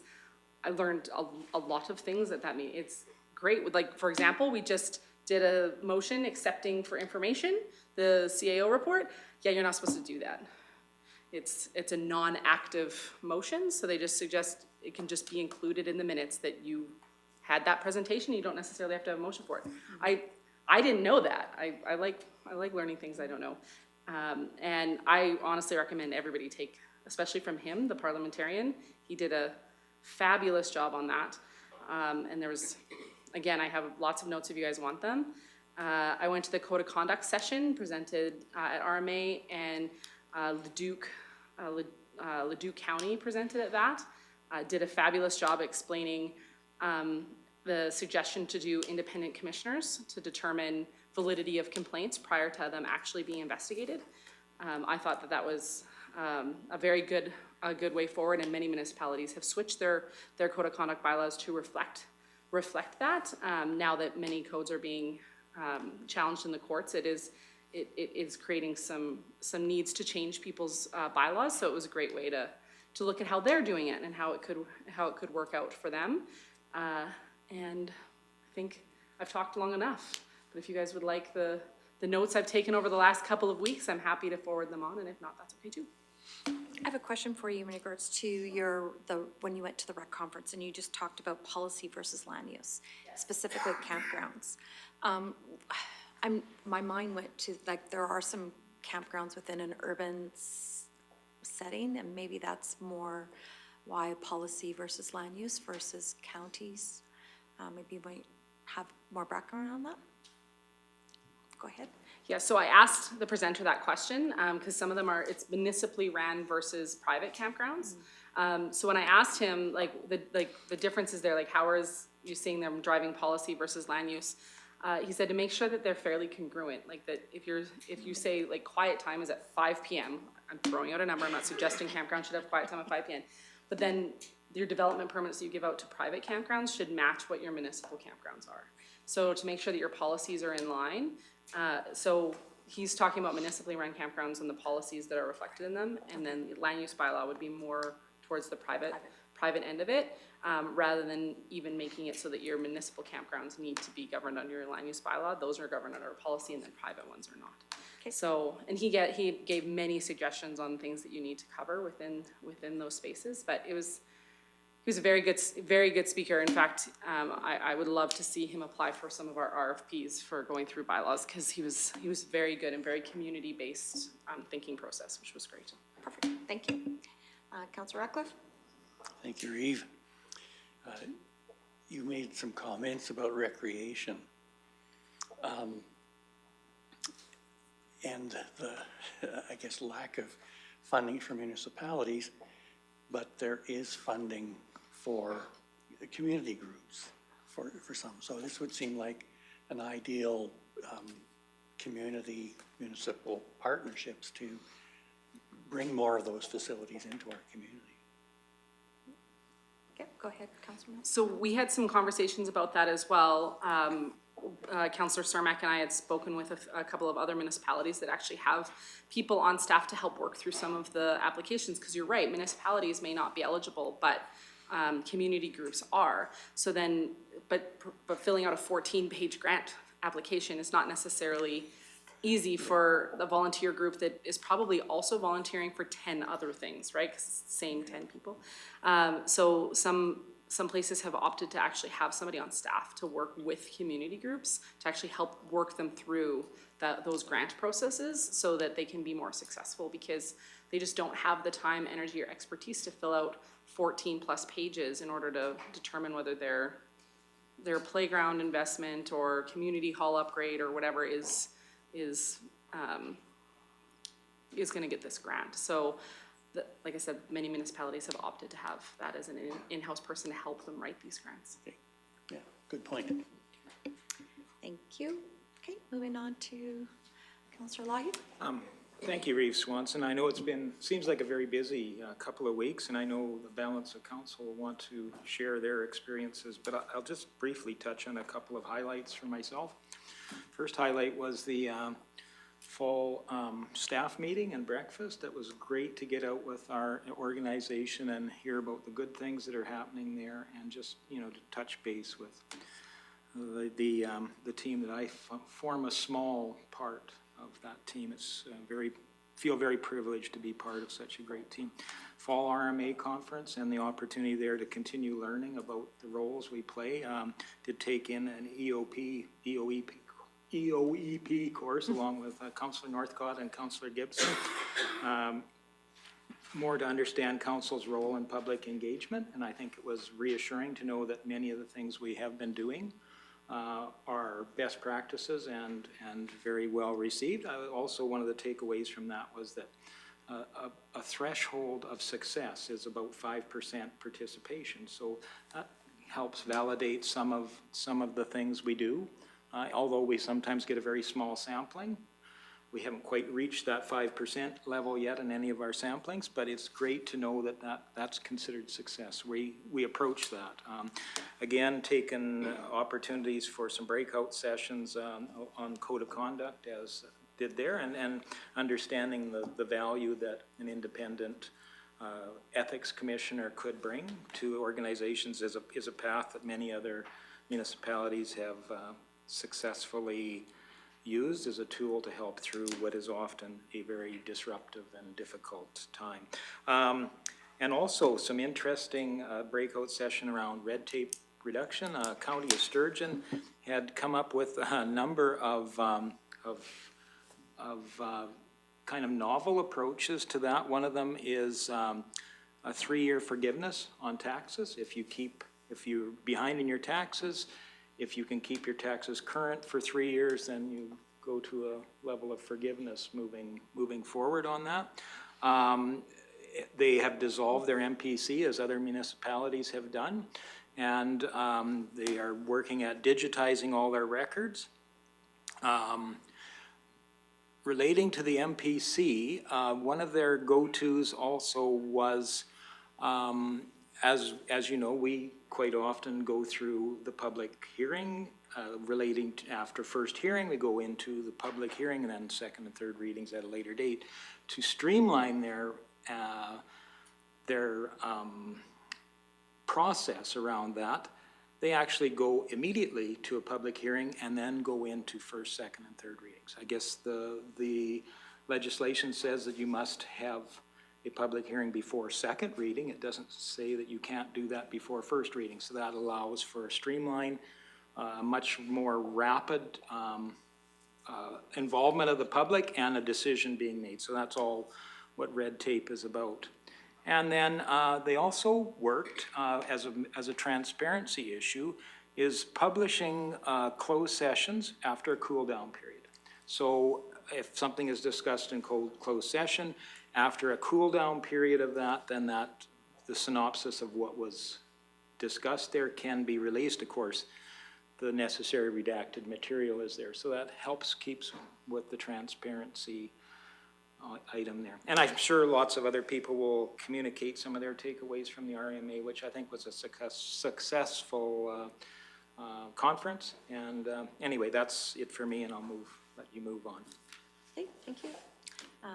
Councillor Malhoff? Sorry, yeah, I just actually have a question with regards to, so there's a cooling off period and then they can post the closed session. But then that means they're actually taking minutes then during a closed session? Like, how are they coming up with a synopsis of the closed session when you're not supposed to take minutes and notes and that kind of thing? How are they coming up with what the synopsis is? Well, I don't know if they got, or if there were any questions related directly to that level of detail, but they had, as a move forward into transparency, had opted to disclose the nature of that closed session after a period of time. So, and that has supposedly been working out very successfully for them. So again, it's all those things that try to build. We do some things that take away that concept of transparency. And I think one of the most challenging ones we do is the closed session. And many times, as we know, I think the subject matter discussed in closed session at some point in time would be, I think it's better to take away that veil, and then that if you're truly interested in transparency and in governance, then I don't think it would hurt us to look into what the challenges and positives about a similar approach might be. Yeah, I find that interesting. It'd be interesting to know how much of their closed session actually should have been in closed session at all in the first place, then if they're able to then release it. And I think that's some of the criticisms about closed session is it goes perhaps further than what is necessary at times, and just a way of building that trust with the community, that it's not secret squirrel time. Yeah, interesting concept. Thanks. I did ask the mayor specifically on that from Sturgeon County in regards to that. And so for clarity, she said that they release the reports. So for example, if they owned a gas station and had an environmental report and things like that, that would have been discussed in closed session. She says after a period of time, if they no longer own that piece of property or whatever else, then they would release whatever those reports that would no longer, that could be released anyways. That would have been information already. But she did say there's no notes taken, no minutes taken during the closed session, so none of that, because I was like, oh, okay, that's very interesting, you would do that. So very much along the lines of transparent in regards to reports. That was my line of questioning with her on that end of things. So, but yes, that was a very good breakout session. I was in that one as well. So thank you for that, Councillor Lawyer. All right, if there's no other questions, I'll pass it along to Councillor Graham. I attended the Land Use Bylaw Public Advisory Committee meeting. So the way that they're doing them now is we go kind of in depth in our meetings, and they're prior to the Public Advisory Committee meetings, and then the things that we're not sure about or maybe gonna be seen as contentious topics are brought to, they get the same paperwork that we do so they can go through all of it, but those are brought to the Public Advisory Committee meeting, so it's really, I really like the system that they're using, and once again, I would say the Public Advisory Committee very much aligned with what was kind of we were talking about here, so that's really reaffirming. Reeve Swanson and I attended the town county ICC meeting. It went very well, I think. It's such a great group of people in those meetings. I think we all work super well together, and it's good to listen to the perspectives of everyone in the room and come up with what's best for the community. I had a Rocky Library Board meeting. It's not super relevant, but I thought it was cool. We were always talking about other amenities that we can offer to the community, like tools or sewing machines, those types of things. And we were talking about there are libraries that rent dogs out. So they'll just have like a library dog, and people who live in town and they can't have a dog because they live in town or they're away a lot, they can come and take the dog for a walk, and it would be cool to work with Roar or something and do that, but we didn't really go any further. I was the most interested in it. Then I brought up that the county should get a dog again, and I don't think that's gonna happen, but you know. We had our priority-based budget that we all attended. I thought it was really interesting. I don't think it really works as a group because it's a ranking system and we all prioritize things differently. So we all, even when we were going through it together, it wasn't really working because like conferences, I remember you ranked the social networking at that really high, whereas I ranked it really low because that's not where I thrive. So it was, I think using it yourself though is a great tool to have. And then we obviously had strategic planning the next day. The fall staff meeting has been mentioned. RMA, I think it's been talked about great already. I would just congratulate the new president, Kara Westerland, from our neighbor to the north for being elected as the president. I think she's going to represent RMA excellently. And I look forward to seeing what she does. I left RMA a couple hours early to attend the Rural Industry Crime meeting. We had a presentation from Emergency Management Logistics, which the county is already a part of. It was an interesting presentation. Essentially, it's a program. I don't think it's a company, but if you have an emergency, you can basically put it out there, and all of these vendors are on there, and they can come in and help with the emergency or whatever it may be.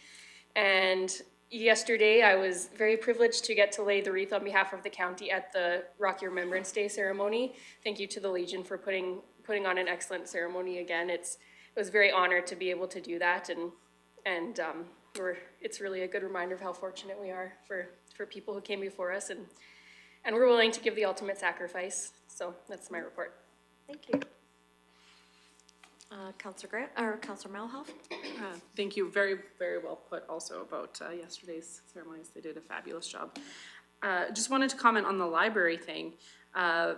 Leduc County actually, this was part of the rec conference I went to, they have passes, recreational passes that you can sign out at their library.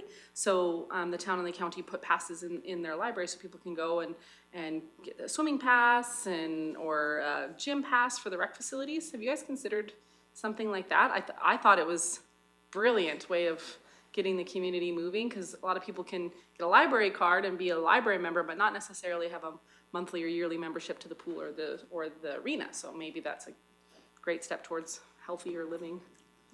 That's a great recommendation. I know we did talk about, someone had asked why there are not fees for library cards, and we talked about, $10 is a lot to some people. So that's why they're free, so people have that opportunity. And I'm sure if the county wanted to pay for some passes, they'd be happy to have them there. So it sounds like a great idea to me. I thought it was a super cool idea. Yeah. So maybe run it past a few of your board members and we can discuss it going forward. But I thought it was a neat idea, and we could probably do something very similar in some way in Nordic and in Caroline. So you might need to bring it up, Councillor Northcott, at your next Caroline Library meeting.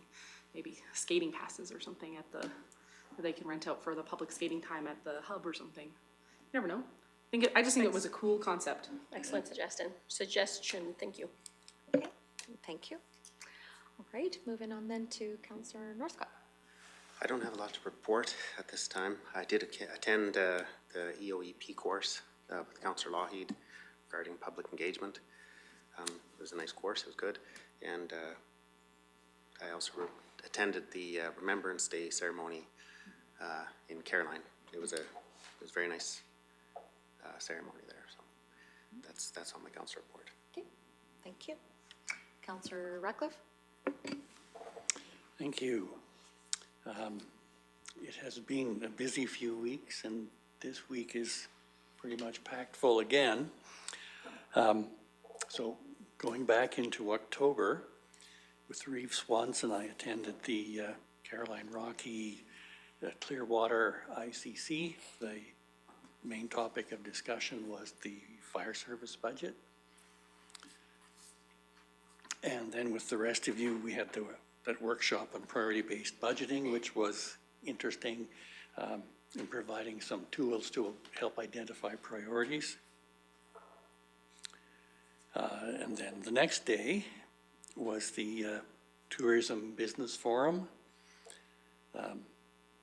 where the main topics were cooperation and collaboration between different operators in trying to build a better experience for tourists in the area. With most of you, I also attended the fall staff meeting. Great to see the growing number of people that come to work every day to keep the county running. And then I'm not going to try and say EOEP. We had a training day, and with some other councillors, I attended the more effective meetings, and I expect we're going to implement some of the learnings from there. The RMA convention, as usual, was long days on many topics. One of the other sessions I attended with Councillor Lougheed was the red tape reduction and steps that other municipalities are taking to reduce the time it takes for approvals on land use. And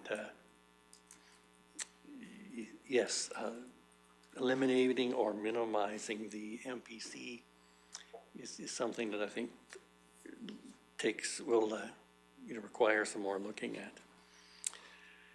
Then last week, this would be Friday, I attended with Councillor Malhaf the playground dedication at the Everdale Community Centre.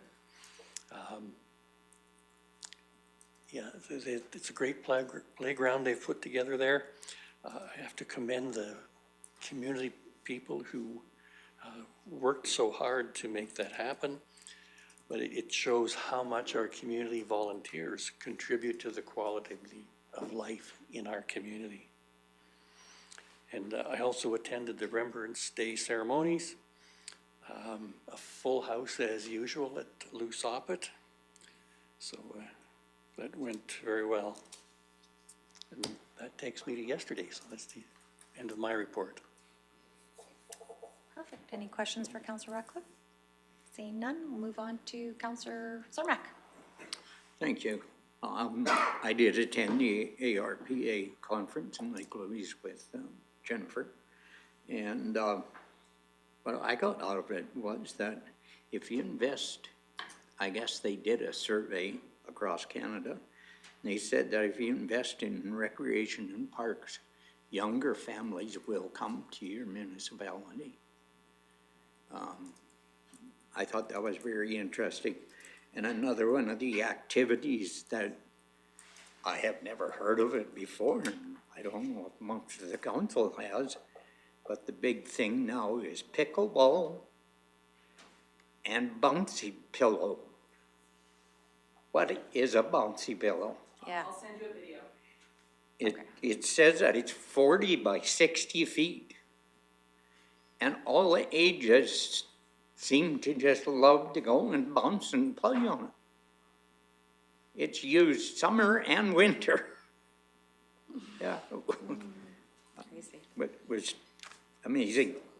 But anyway, we did have one speaker there I thought was very controversial on what she was speaking about, and I won't go into that anymore.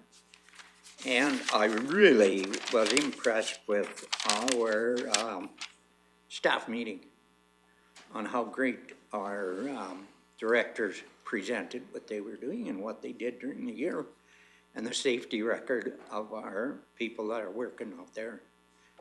I think it's fantastic how safety conscious our people are, and that they look after the person working beside them. So it's not just the safety person looking after it, it's everybody looking after everybody. Great way to work on safety. I thought it was great. And the only thing I'm gonna take back out of RMA was that it was a great way to spend some days communicating with other people. But the one that really hit home was the MP MacGyver, when we were talking, and he said that he is going to not increase the level of financial expectation from anybody. He's going to keep it at the same level it was last year for the RCMP. There will be no raise this year. Like they were supposed to be giving us a huge raise. And he said, nope, we're going to keep it at the same level as last year. So hats off to our municipality leader for taking that initiative. And I think the RCMP are doing a great job. And I won't say any more than that. Thank you. All right, thank you. Any questions for Councillor Sermac? No? Thank you for your report. Just everybody would, I'll touch on things that I did not do in comparison to what I did with you. 23rd, I did attend the Paramount Open House at the Arbutus Hall. It was very packed. I did talk to the one owner's son and said, thank you very much for choosing Clearwater County for your development. I thought that was very important, that that we recognize that they could have done this somewhere else, so we appreciate that. Had my drop-in session on the 25th. It was quiet, but that's okay. I had lots of emails to catch up.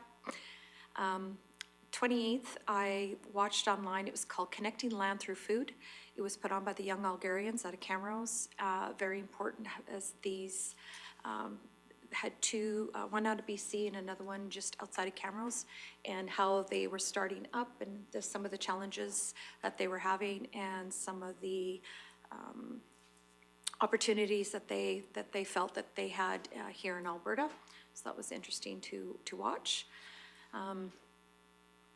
Tourism forum, I thought that was great to interact with the local tourism operators as they introduce themselves and introduce their businesses again.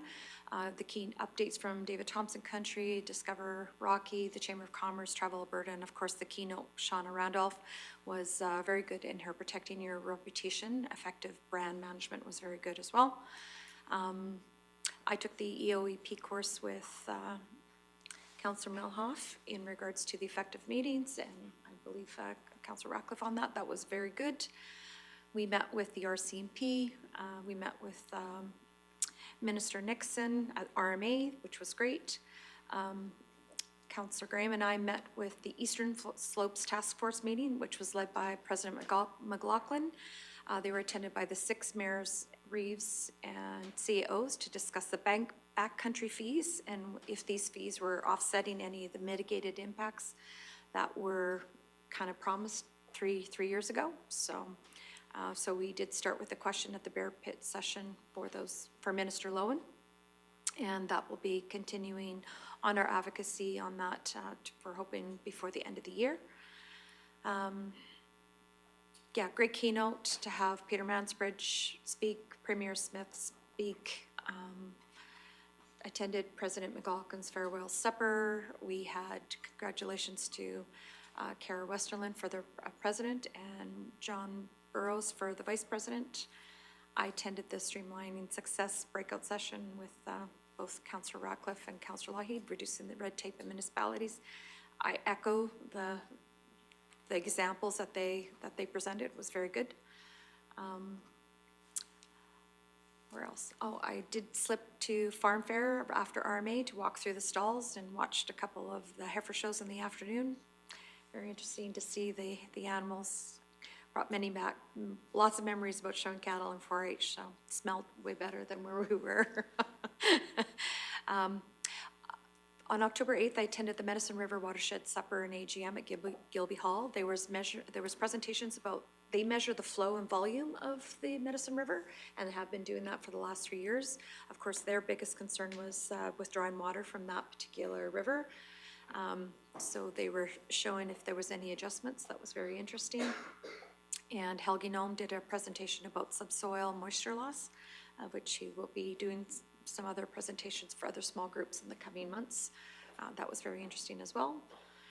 Drove out to Nordegg to get into the Christmas spirit, attended the market. There were some new vendors there. It was great to catch up with the local residents and business owners and have another piece of pie. And of course, yesterday I did attend the Caroline Legion and lay a wreath on behalf of the county. And the guest speaker was Dave, I'm going to butcher his last name, Hoodendulf. He shared how troops are different now as compared to the past and how recovery is ongoing.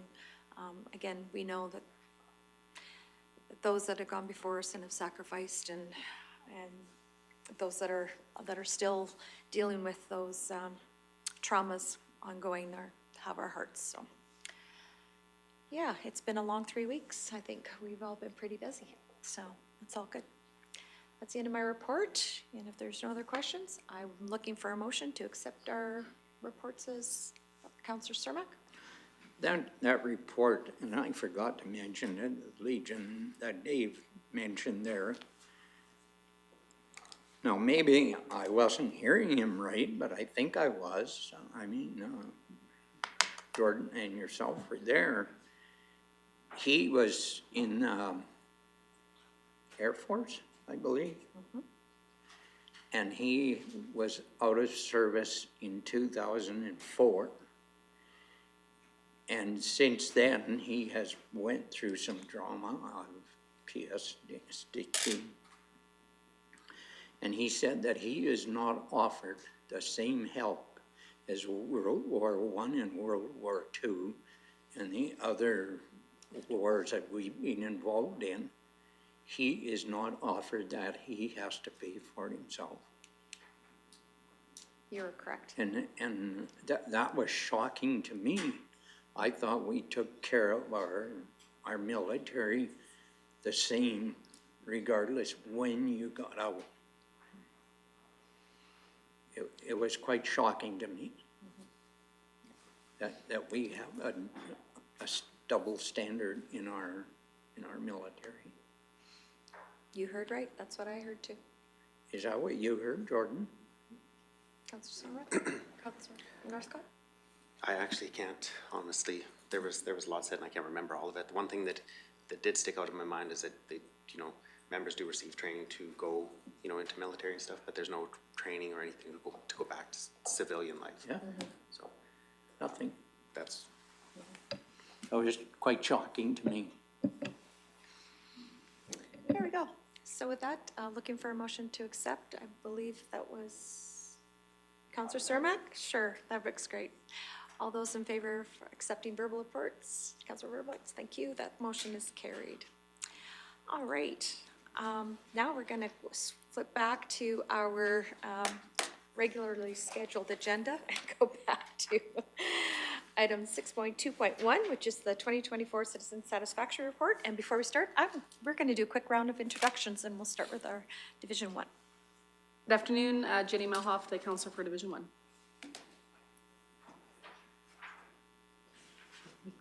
Good afternoon, Darrell Wahid, Councillor Division 3. Hello, Sydney Graham, Councillor for Division 2.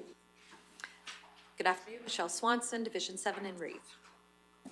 Good afternoon, Jordan Northcott, Division 4, Councillor. Good afternoon, Neil Ratcliffe, Councillor for Division 5. Welcome, Brian Cermak, Councillor for Division 6. Good afternoon, Murray Hagan, Director of Corporate Services. Good afternoon, Dallas Gray, Visual Communications Technician. Good afternoon, Rick Emmons, CO.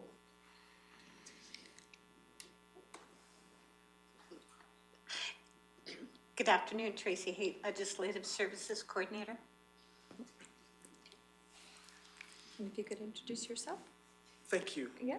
Sam Ediale, and I'm with Markham Works. Do you mind I stand or sit down?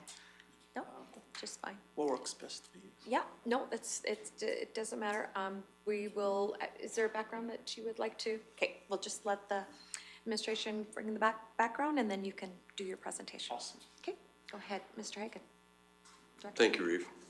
Administration is pleased to present the 2024 Citizen Satisfaction Survey report to Council today. The main goals of the survey were to increase engagement with the community, gain insight into residents' perceptions, satisfaction with county services and programs. The results will help to inform Council and assist with setting project priorities for upcoming years. Survey was conducted by Markham Works and ran from May 8th to June 19th of this year. With us today, we have a senior consultant from Markham Works who will be presenting the report and answering any questions Council may have. Okay, thank you.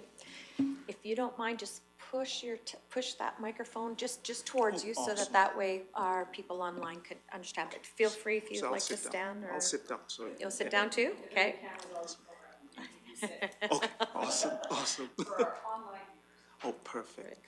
Well, thank you for having us here today, and it's been a pleasure working with the team to administer and conduct this survey.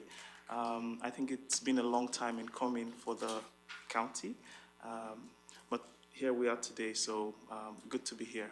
Now, quickly about Markham Works, a nearly 30-year-old public engagement consulting firm based out of Edmonton.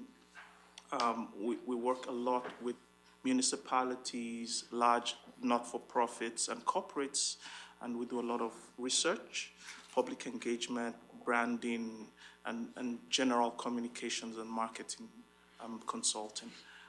One of the things we really like to do is to focus on outcomes and impact. We really want to look at what your strategy is and just help you be more effective and achieve your strategic goals. You can find a lot more about us on our website, markhamworks.ca. Today's agenda will touch on 3 key areas, just the background and methodology, key insights, and then major findings, and then we'll go over that again, just kind of recount it, and then I'll be open to questions.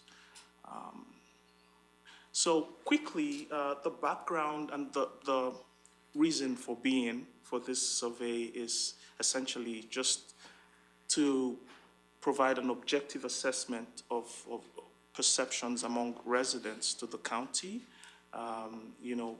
perceptions on quality of life, county services, programs, and communications. That's one key point, and that feeds into your strategic plans for the future. And also, it was important by our understanding that council wanted to have usable data, right, at the fingertips that would feed, like I said, into the strategic planning and also measuring of performance, right? And one more thing you were looking at, from our understanding, is to set a baseline for future surveys so that this could be, always referenced to measure how well you've come along in the coming years. Typically, we see this every 2 to 3 years, it's revisited. So this is a standard methodology, typical. What we want to make sure that the questionnaire is not so lengthy, 21 questions in this case, 15 to 20 minutes to fill out, typical. And we touched on demographics, county ratings, services. We'll talk more about importance and satisfaction with services, because that's a very, very important metric, or those are important metrics you want to pay attention to. And then we touched on information and communication, and then we got feedback from residents on things they'd like to see going forward. This was predominantly an online survey, but we also made paper copies available, I think, at the front desk of the county office and at 9 transfer stations around the county. So it was well distributed, just to make sure we're reaching out to as many different demographics as possible. Sample size ended up being about a little over 330, but we had to throttle out about 3 who did not meet the criteria of being residents or tax-paying residents or non-residents, yeah. And so for that number of about 329, and the data we have, we're looking at the confidence level of 95%, which means that if the survey is carried out 100 times, we will probably get a result that's not more than 5.3% deviated from what we have 95 times of those 100. It's all statistical jargon, but it just says that this is repeatable 95 times out of 100, right? And then we also tried to make sure, and I think we did a very good job with distributing this survey, because on the county website, social media, newspapers, and radio, and all of that, there was so much information going on about the survey. So it was well publicized. So we'll just take a look at the key insights. There's a lot of learning we got from this survey, but this is high-level key insights. Overall, there's a largely positive perception of the county among residents, because we see that 8 in 10 rate the quality of life as good or very good, which is a high margin compared to other counties we work with around these parts of Alberta. About half of those residents say that over the last 3 years, the quality of life has kind of stayed the same. And then about 3 in 10 say that it has declined in that same period. So just for your attention, that's areas where, and these are service areas where residents have said they want the county to improve on, will be, top of that will be financial management, and then next road maintenance, land use planning, and then tax matters. There are other issues there, broadband, farmland, and water services as well. Now, recommendations. Residents want council and administration to collaborate more with them and carry them more in decision making. They want more accountability and transparency. They want improvement of infrastructure, current infrastructure, and they want to see more on youth and economic development.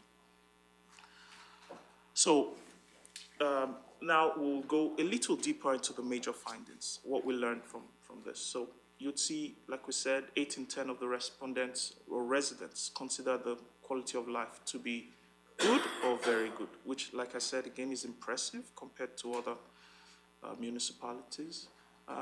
Only 2 in 10 rate the quality of life as poor or very poor. Kudos. Trend in quality of life, and then now this is over the last 3 years. Has it trended up or down? So, like we said, nearly half of the residents think it has stayed the same. About 3 in 10 say it has worsened, and just 1 in 10 actually definitively say it has improved over the last 3 years. So that's just information to, this is a little small for me. I hope we can see it, but I will just make do what I have here. Oh, yeah, I can do it. So we're looking at individual services now. So what each of these services will relate to departments, right, within the county. So now we give residents an opportunity to rate their experiences with each of these, and overall, the perception is moderately high regarding their experiences, right? Of a list of 14 statements, which again correlate with departments, they agree with 9 of them. So on top of that, at the very top, we'd see that they say it's easy to pay bills, it's easy to register for programs. They like the quality of the programs and services. I mean, it relates very much to them, to residents. And they also rate staff performance as high. They like the response they get from staff and how they're handled by staff. At the bottom of that list, you'd see that they want more collaboration. That's where they talk about listening to residents, considering residents' interests, and then transparency in decision-making. Now, importance of services. So there are two key metrics we will need to look at. I'll just go back one. Ratings, then importance. Good. So importance, we'll do a quick comparison with the satisfaction for each of those services. So where you see a huge divergence, it could be an indication that for important services, they're not getting enough satisfaction for that. So we need to pay a lot of attention to the next 3 slides. So fire rescue services, very important. Road maintenance, very important. Financial management, waste management, the tie. Land use planning, very important. And then tax matters, very important as well. But the rate, the interesting thing is they rate all 15 services above the midpoint. So that's for the mean on the right side of that chart, right? So everything there is over 3. Now, satisfaction, they also rate fire rescue services high.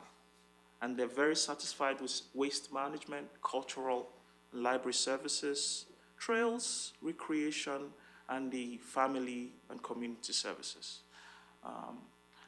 At the bottom there, you'd see dust suppression, and then financial management and land use planning. Now, this is where the rubber meets the road. You are looking for divergence here between both metrics, right? And the most divergence we see will come from financial management, road maintenance, and land use planning. We also have in that mix at the top, there's also waste management, and then there's tax matters. Those round out the top 6 in terms of divergence. Now, we asked residents, overall, what's your perception of the quality of the programs? And more than half of the residents are satisfied with, either satisfied or very satisfied with the quality of the programs and services that the county offers. Just 2 in 10 say they're not so satisfied or dissatisfied. So that's also very good, impressive feedback from them. So for those who were not satisfied, we wanted to know, what exactly are you not satisfied with? What's making you not so happy? And at the top of that list will be land use planning. We had feedback from 138 respondents about that. We had road maintenance, we had financial management, and then surprisingly, law and bylaw enforcement showed up. So yeah, that's about that. And then we asked residents furthermore, make recommendations about services which the county currently offers, or even recommendations for what you'd like to see going forward. So infrastructure improvement was top of that. Then we had water, agriculture, and wildlife coming next. Also internet infrastructure, and then accountability and prudence. Tax matters also showed up there, and then the rest of it. Now we moved over to communication, just to see how well served the residents feel they are, right, with the communication coming out of the municipality. And it was actually sort of overwhelmingly positive, right? There were 60% right out of the gate were satisfied or very satisfied. And then only 2 in 10 indicate that they're not satisfied somewhat. Yeah. Now, so we gave them a list of 12 sources of information, and just wanted to understand where they'd like to get information from. And I think this is consistent with what we've also seen across other municipalities. The county website and online tools, critical. Residents want to hear directly from source. Community meetings also are very important to residents. Direct mail and tax inserts, that's a good way to reach out to residents as well. You'd see that these are scoring for a mean of 4 on a Likert scale of 5, right? 1 to 5, and you're scoring 4. So These are very, very strong pieces of feedback from the municipality, from residents rather. The Mountaineer and all the other publications, those are also good sources of information for them. Now, the sources that came low on the list and still above the midpoint. Yeah, that's very important. They're not 2 or 2.5, they're 3 point something, so they're also important. Are the ones in red. We have the County Highway Patrol Facebook, local radio stations, and David Thompson Country Facebook. So we polled again and asked what will be, so just, this was talking about importance, right? Those were important to them, yeah. Now, where would you prefer to get your, and it was kind of, there was a correlation with what was important, right? It's still the county website, newsletters, the publications, and social media, and then community meetings. So that's just worth taking note of. Now, we began to round out the survey, and we said, if you want to get more information from the county, what would you like to hear more about, right? Nearly half went for land use plan. Nearly half of the respondents. And 3 in 10 said they would like to get more information about roadways, transportation, and all of that. And then another nearly 3 in 10, another 3 in 10 actually say it will be about community development. So residents are really keyed into, yeah. Now, so finally, we're giving an opportunity to state suggestions about improvements on how best the county could serve them. And here we found, again, collaboration, communication, carrying us along, and then infrastructure and roads, accountability, land use again, economic development, expenditure, and then tax matters. Yeah, so essentially that's the high-level overview of it. Again, just a summary like we began with. It's largely a positive perception we're getting from the residents. 8 in 10 say the quality of life is very good. Half indicate that it has stayed steady over the last 3 years, and 3 in 10 say it has declined. Again, over the course of this presentation, we saw a lot of reference to financial management, road maintenance, land use, and then residents also want more collaboration, accountability, and infrastructure development. Thank you so much. I'll yield to any questions or comments. All right. Thank you very much. Lots of information, and thank you for attaching the original survey for us to go through on our own. Yes, it seems like forever ago, but I'm glad that we had, during that time, we had as many participate as we did, so that's good numbers. Questions for Sam? Councillor Mello. Thank you, Reeve. Fascinating to go over all of this information. I'm a little bit disappointed in the numbers, though. Like 330 people, like, I don't know how we can get the 11,000 that are here. Like, that's a problem everywhere, but it is disappointing. How did you come up with the questions to ask? Okay, great. Thank you for that question. I'll just make a comment about the numbers, right? Typically, what we're looking for in a survey of a population of this size will be about 300 to 400. Because where there's a deviation more than 8%, then it becomes problematic data. So here we have a deviation of 5.3%, which is great, actually. So the goal is to have numbers this low? So this is, when we have 300 to 400 people, it gives us a great snapshot of what's happening in the minds. We can easily extrapolate and be sure that 95% of the time, it will be about the same result. Yeah. Okay. What we just do is we try to minimize biases as much as possible. Statistics is both a science and an art, right? Yeah. And then the other question was? How did you come up with the questions? Yes, the questions. So we worked with the municipality, with the county, rather. And we put up the questions. We started with a general template. We've done this for a long time. And then we passed it on to the county and received feedback. And we did that a number of times. And then in the end, we tested the questionnaire with residents here, just to be sure that the flow was reasonable. Like people could answer, and we were sure how long it would take to answer. So we just did that before we launched it. Okay, thank you. Welcome. Funny you should bring up the numbers, Councillor Melhoff, because I was reading on a City of Calgary survey, and they had 143, and they were ecstatic for a population of over 1 million. So I've 143, and they were ecstatic. So, anyways. My expectations are just too high.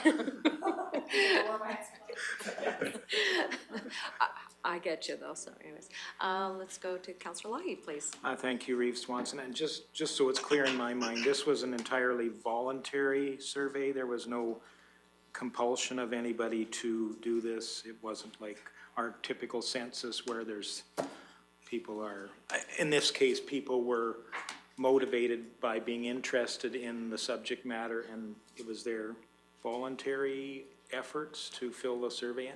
Absolutely. Okay, thank you. Any other questions? Councillor Ratcliffe? Thank you, Reeve. On the first page of the survey results, in the respondent profile, it looks as though we had a fair number of responses from residents of town. Am I reading this correctly? And were those some of the ones that you eliminated in the survey? Yeah, I'll just, so from Clearwater County, we had, are you referring to the respondent profile on page Yes. 17? Yes. So that last part of it talks about the distribution of respondents across the villages and parts of the county. So we had 17% from Rocky Mountain House. Town, okay. Yeah. That's less than 1/5 of the respondents there. Yeah. Okay. Councillor Melhoff? Thank you, Reeve. Does that mean that they're residents of the town? Yes, so one of the screening questions was if you were a resident. Okay. Yeah. So they were removed, like those ones were removed and not used for the data? So if they were tax-paying residents of Clearwater County, they would show up in the data. Okay. That's good? Yeah, I'm just curious about that. Thank you. Councillor Cermak? No? Okay. Councillor Graham? I was just gonna elaborate on the Rocky Mountain House thing. I would assume that would be people that live like a few minutes out of town or like even on the Timey Road maybe. Like if I were to answer it, I might say that my area is Rocky Mountain House because that's the closest. I'm closer to there than Leslieville. That's what I'm assuming it means. People on like the airport road and stuff. Just to further elaborate on that, the first question asks if you're a citizen or resident, if you're taxpayer, non-resident, or taxpayer resident or visitor. So it was the visitors we throttled out of it, and the others obviously, and we trust that we're getting the correct feedback, right? Yeah, we're not there to fill it with them, so we have to take what we get. Yeah. I would even offer to, some people have their addresses, their mailing address as Rocky Mountain House versus Clearwater Possibly. County, so that could, that clarity may not have been there for that, so. Are there any other questions or comments? It's been very interesting, so, Councillor Melhoff? Thank you, Reeve. You had mentioned that this is, they're suggesting that this is to get like a base of information. Then is the goal to do this this annually, biannually? What are we looking at? Maybe that's more of a administrative question.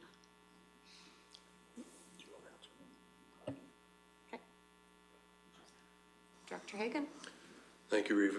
I would take council back to the communications strategic plan, and we'll be bringing that back for review annually for council, and that's something we can discuss there. But whatever council's preference is in terms of frequency and extent of this kind of a survey. Thank you.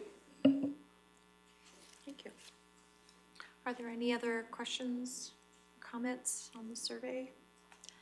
If not, looking for a motion to receive for information.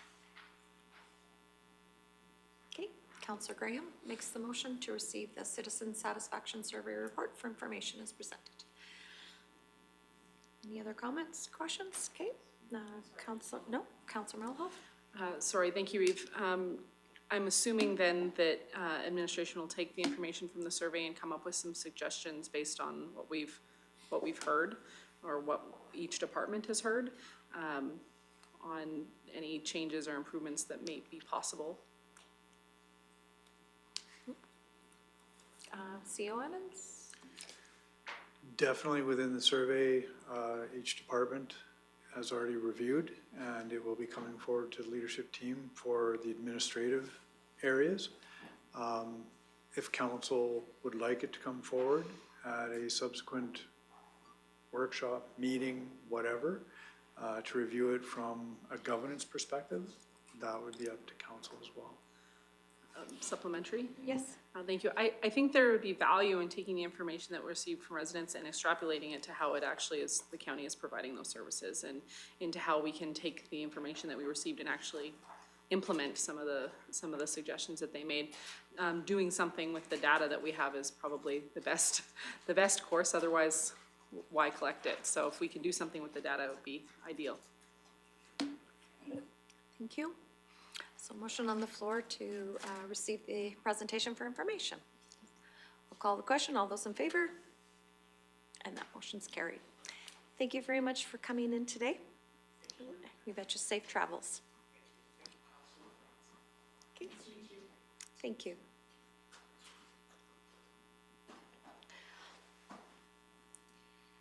I see that I forgot to get a motion to accept the CAO report previously. So if someone would like to make a motion to accept the CAO report. Okay, Councillor Cermak. Call question, all those in favor? And that is carried, thank you. Moving on to correspondence, there's 2 items in there. It's first one, a letter from the Reeve of Wheatland County in regards to FCM conference attendance, and the second one in regards to the local growth sustainability grant that we finally got the details on from Minister McIver. Is there any questions or comments on that? Councillor Cermak? I really like that letter on the FCM, and I like her suggestion that we have our own rural instead of the FCM, the whole federation, because the meeting that I was at, and maybe I was a little biased, I don't know, but it sure seemed like it was all centered around urban. It didn't seem like it had a whole lot of stuff saying for the rural. Maybe I was expecting more, and maybe I just didn't read between the lines like I should have. But I really liked the letter that Amber Link wrote. Okay, thank you. Councillor Graham? I agree with you, Councillor Cermak. I was very disappointed in that conference, even the fact that nothing went outside of Calgary. We had an opportunity to showcase all of Alberta, and it stayed in Calgary, and there wasn't even water. So I agree, and I would fully support them, and I believe they said in here to not attend next year, if I remember from when I read it when we received our package here, but it was very urban. Even the rural breakout sessions, they were very urban, I found. I was extremely disappointed, and I would agree with you, and I would agree with this letter. Councillor Melhoff? Thank you, Reeve. Unfortunately, I have to respectfully disagree. I don't think we make ourselves heard by removing ourselves from the table. I think we make ourselves heard by showing up in droves and wearing matching t-shirts. I think that we need to get louder and be seen, not say, oh, we're just not gonna go. Like, I don't know that anybody has gotten anywhere, and made themselves more heard by just not showing up to the meeting. So I don't necessarily agree with just not going. I think that we bring lots of resolutions to the floor. We make sure we're debating rural topics. How many rural municipalities actually put in resolutions for FCM? If we're not being heard, it's probably our own fault. If we're not putting in resolutions to be heard. We need to show up, we need to be louder, and we need to wear matching t-shirts. I actually had a couple of conversations, not only with Reeve Link, but a couple of the others, and their background is, it wasn't until Paul McLaughlin got to be the president of RMA did really things ever shift to a rural focused, and he really highlighted that. And of course, he had his Quebec cohort, Scott Pierce, really partner in that rural voice. And also in Quebec City was the advocacy for oil and gas and pipelines, where there was matching t-shirts. There was a special breakout session of that time. That was in my prior term. I understand that this is going to be I would imagine this is going to become a resolution in the spring session for RMA going forward. What was told to me was that the Saskatchewan rural municipalities and the Manitoba rural municipalities, and I believe it's New Brunswick rural municipalities, are all in alignment in this, so they could have their own advocacy branch strictly with rural. But again, that's going to be brought up I would believe at our spring RMA in a conference. So I think this was just kind of a way to put everyone on notice as to where we felt, and to get our alignment, whichever way we decided to going forth with that. So I don't think I think this is just more for discussion than to make a motion on which way we would like to go at this point in time. But that's what I've read in the matter. And as far as attending the FCM in June, I believe that is going to be something that that will be brought up at a future CAO report, and we can have that discussion then if we wish to attend or not. Any other discussion on that letter? Okay. And if there are no other discussion on the municipal affairs letter, I would look for a motion to accept correspondence for information. Councillor Cermak, thank you. All those in favor? That motion's carried. Thank you. Moving on to notice of motion submitted by Councillor Milhoff. Look across. Thank you, Reeve. This Yep, was the yep. first notice that I've ever given in the new format. So if I'm understanding correctly, this is simply just notice that at the next council meeting, it will be a motion that is on the floor. So I just have to read the notice of motion aloud. Thank you.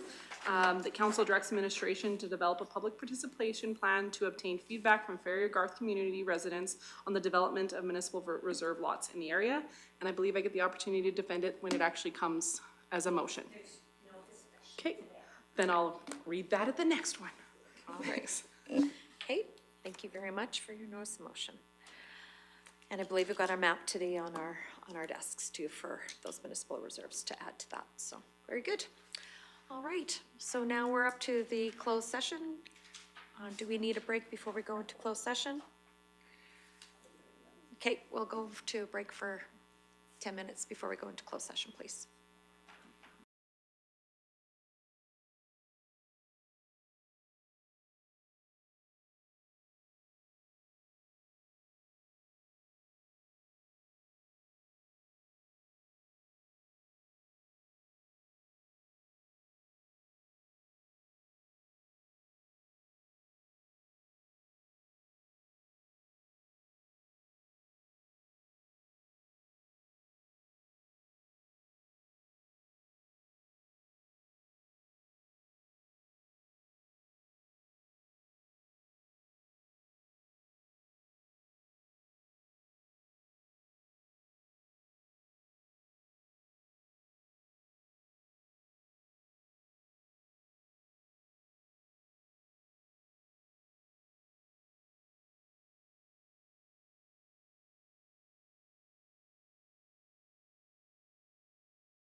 All right, we are just back from our quick break, and we are now at item 10, which is closed session.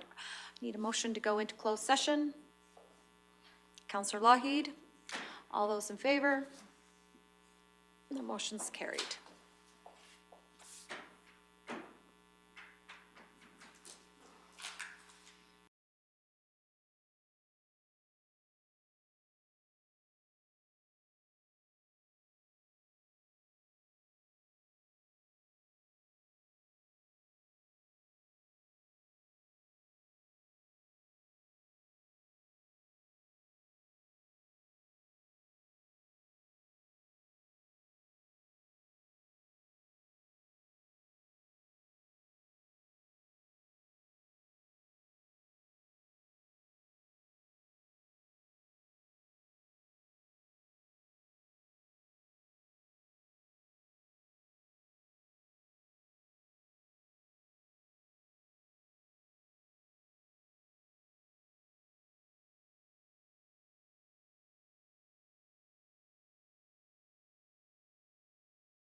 All right, we are back from our closed session, and we have one motion coming out of closed session. Councillor Milhoff? Thank you, Deputy Reeve. The council retains a third-party integrity commissioner to review a code of conduct complaint and provide feedback on said complaint per section 45, subsection A, subsection B of the code of conduct bylaw. Is there any discussion? Seeing none, calling the question. All those in favor? Those opposed? And that's carried. We will get our two members to join us, please, for our final motion of the day. Okay. Thank you, Deputy Reeve. All right, so we're now down through the agenda, and we're at the item 11, which is the adjournment. I'm looking for a motion to adjourn.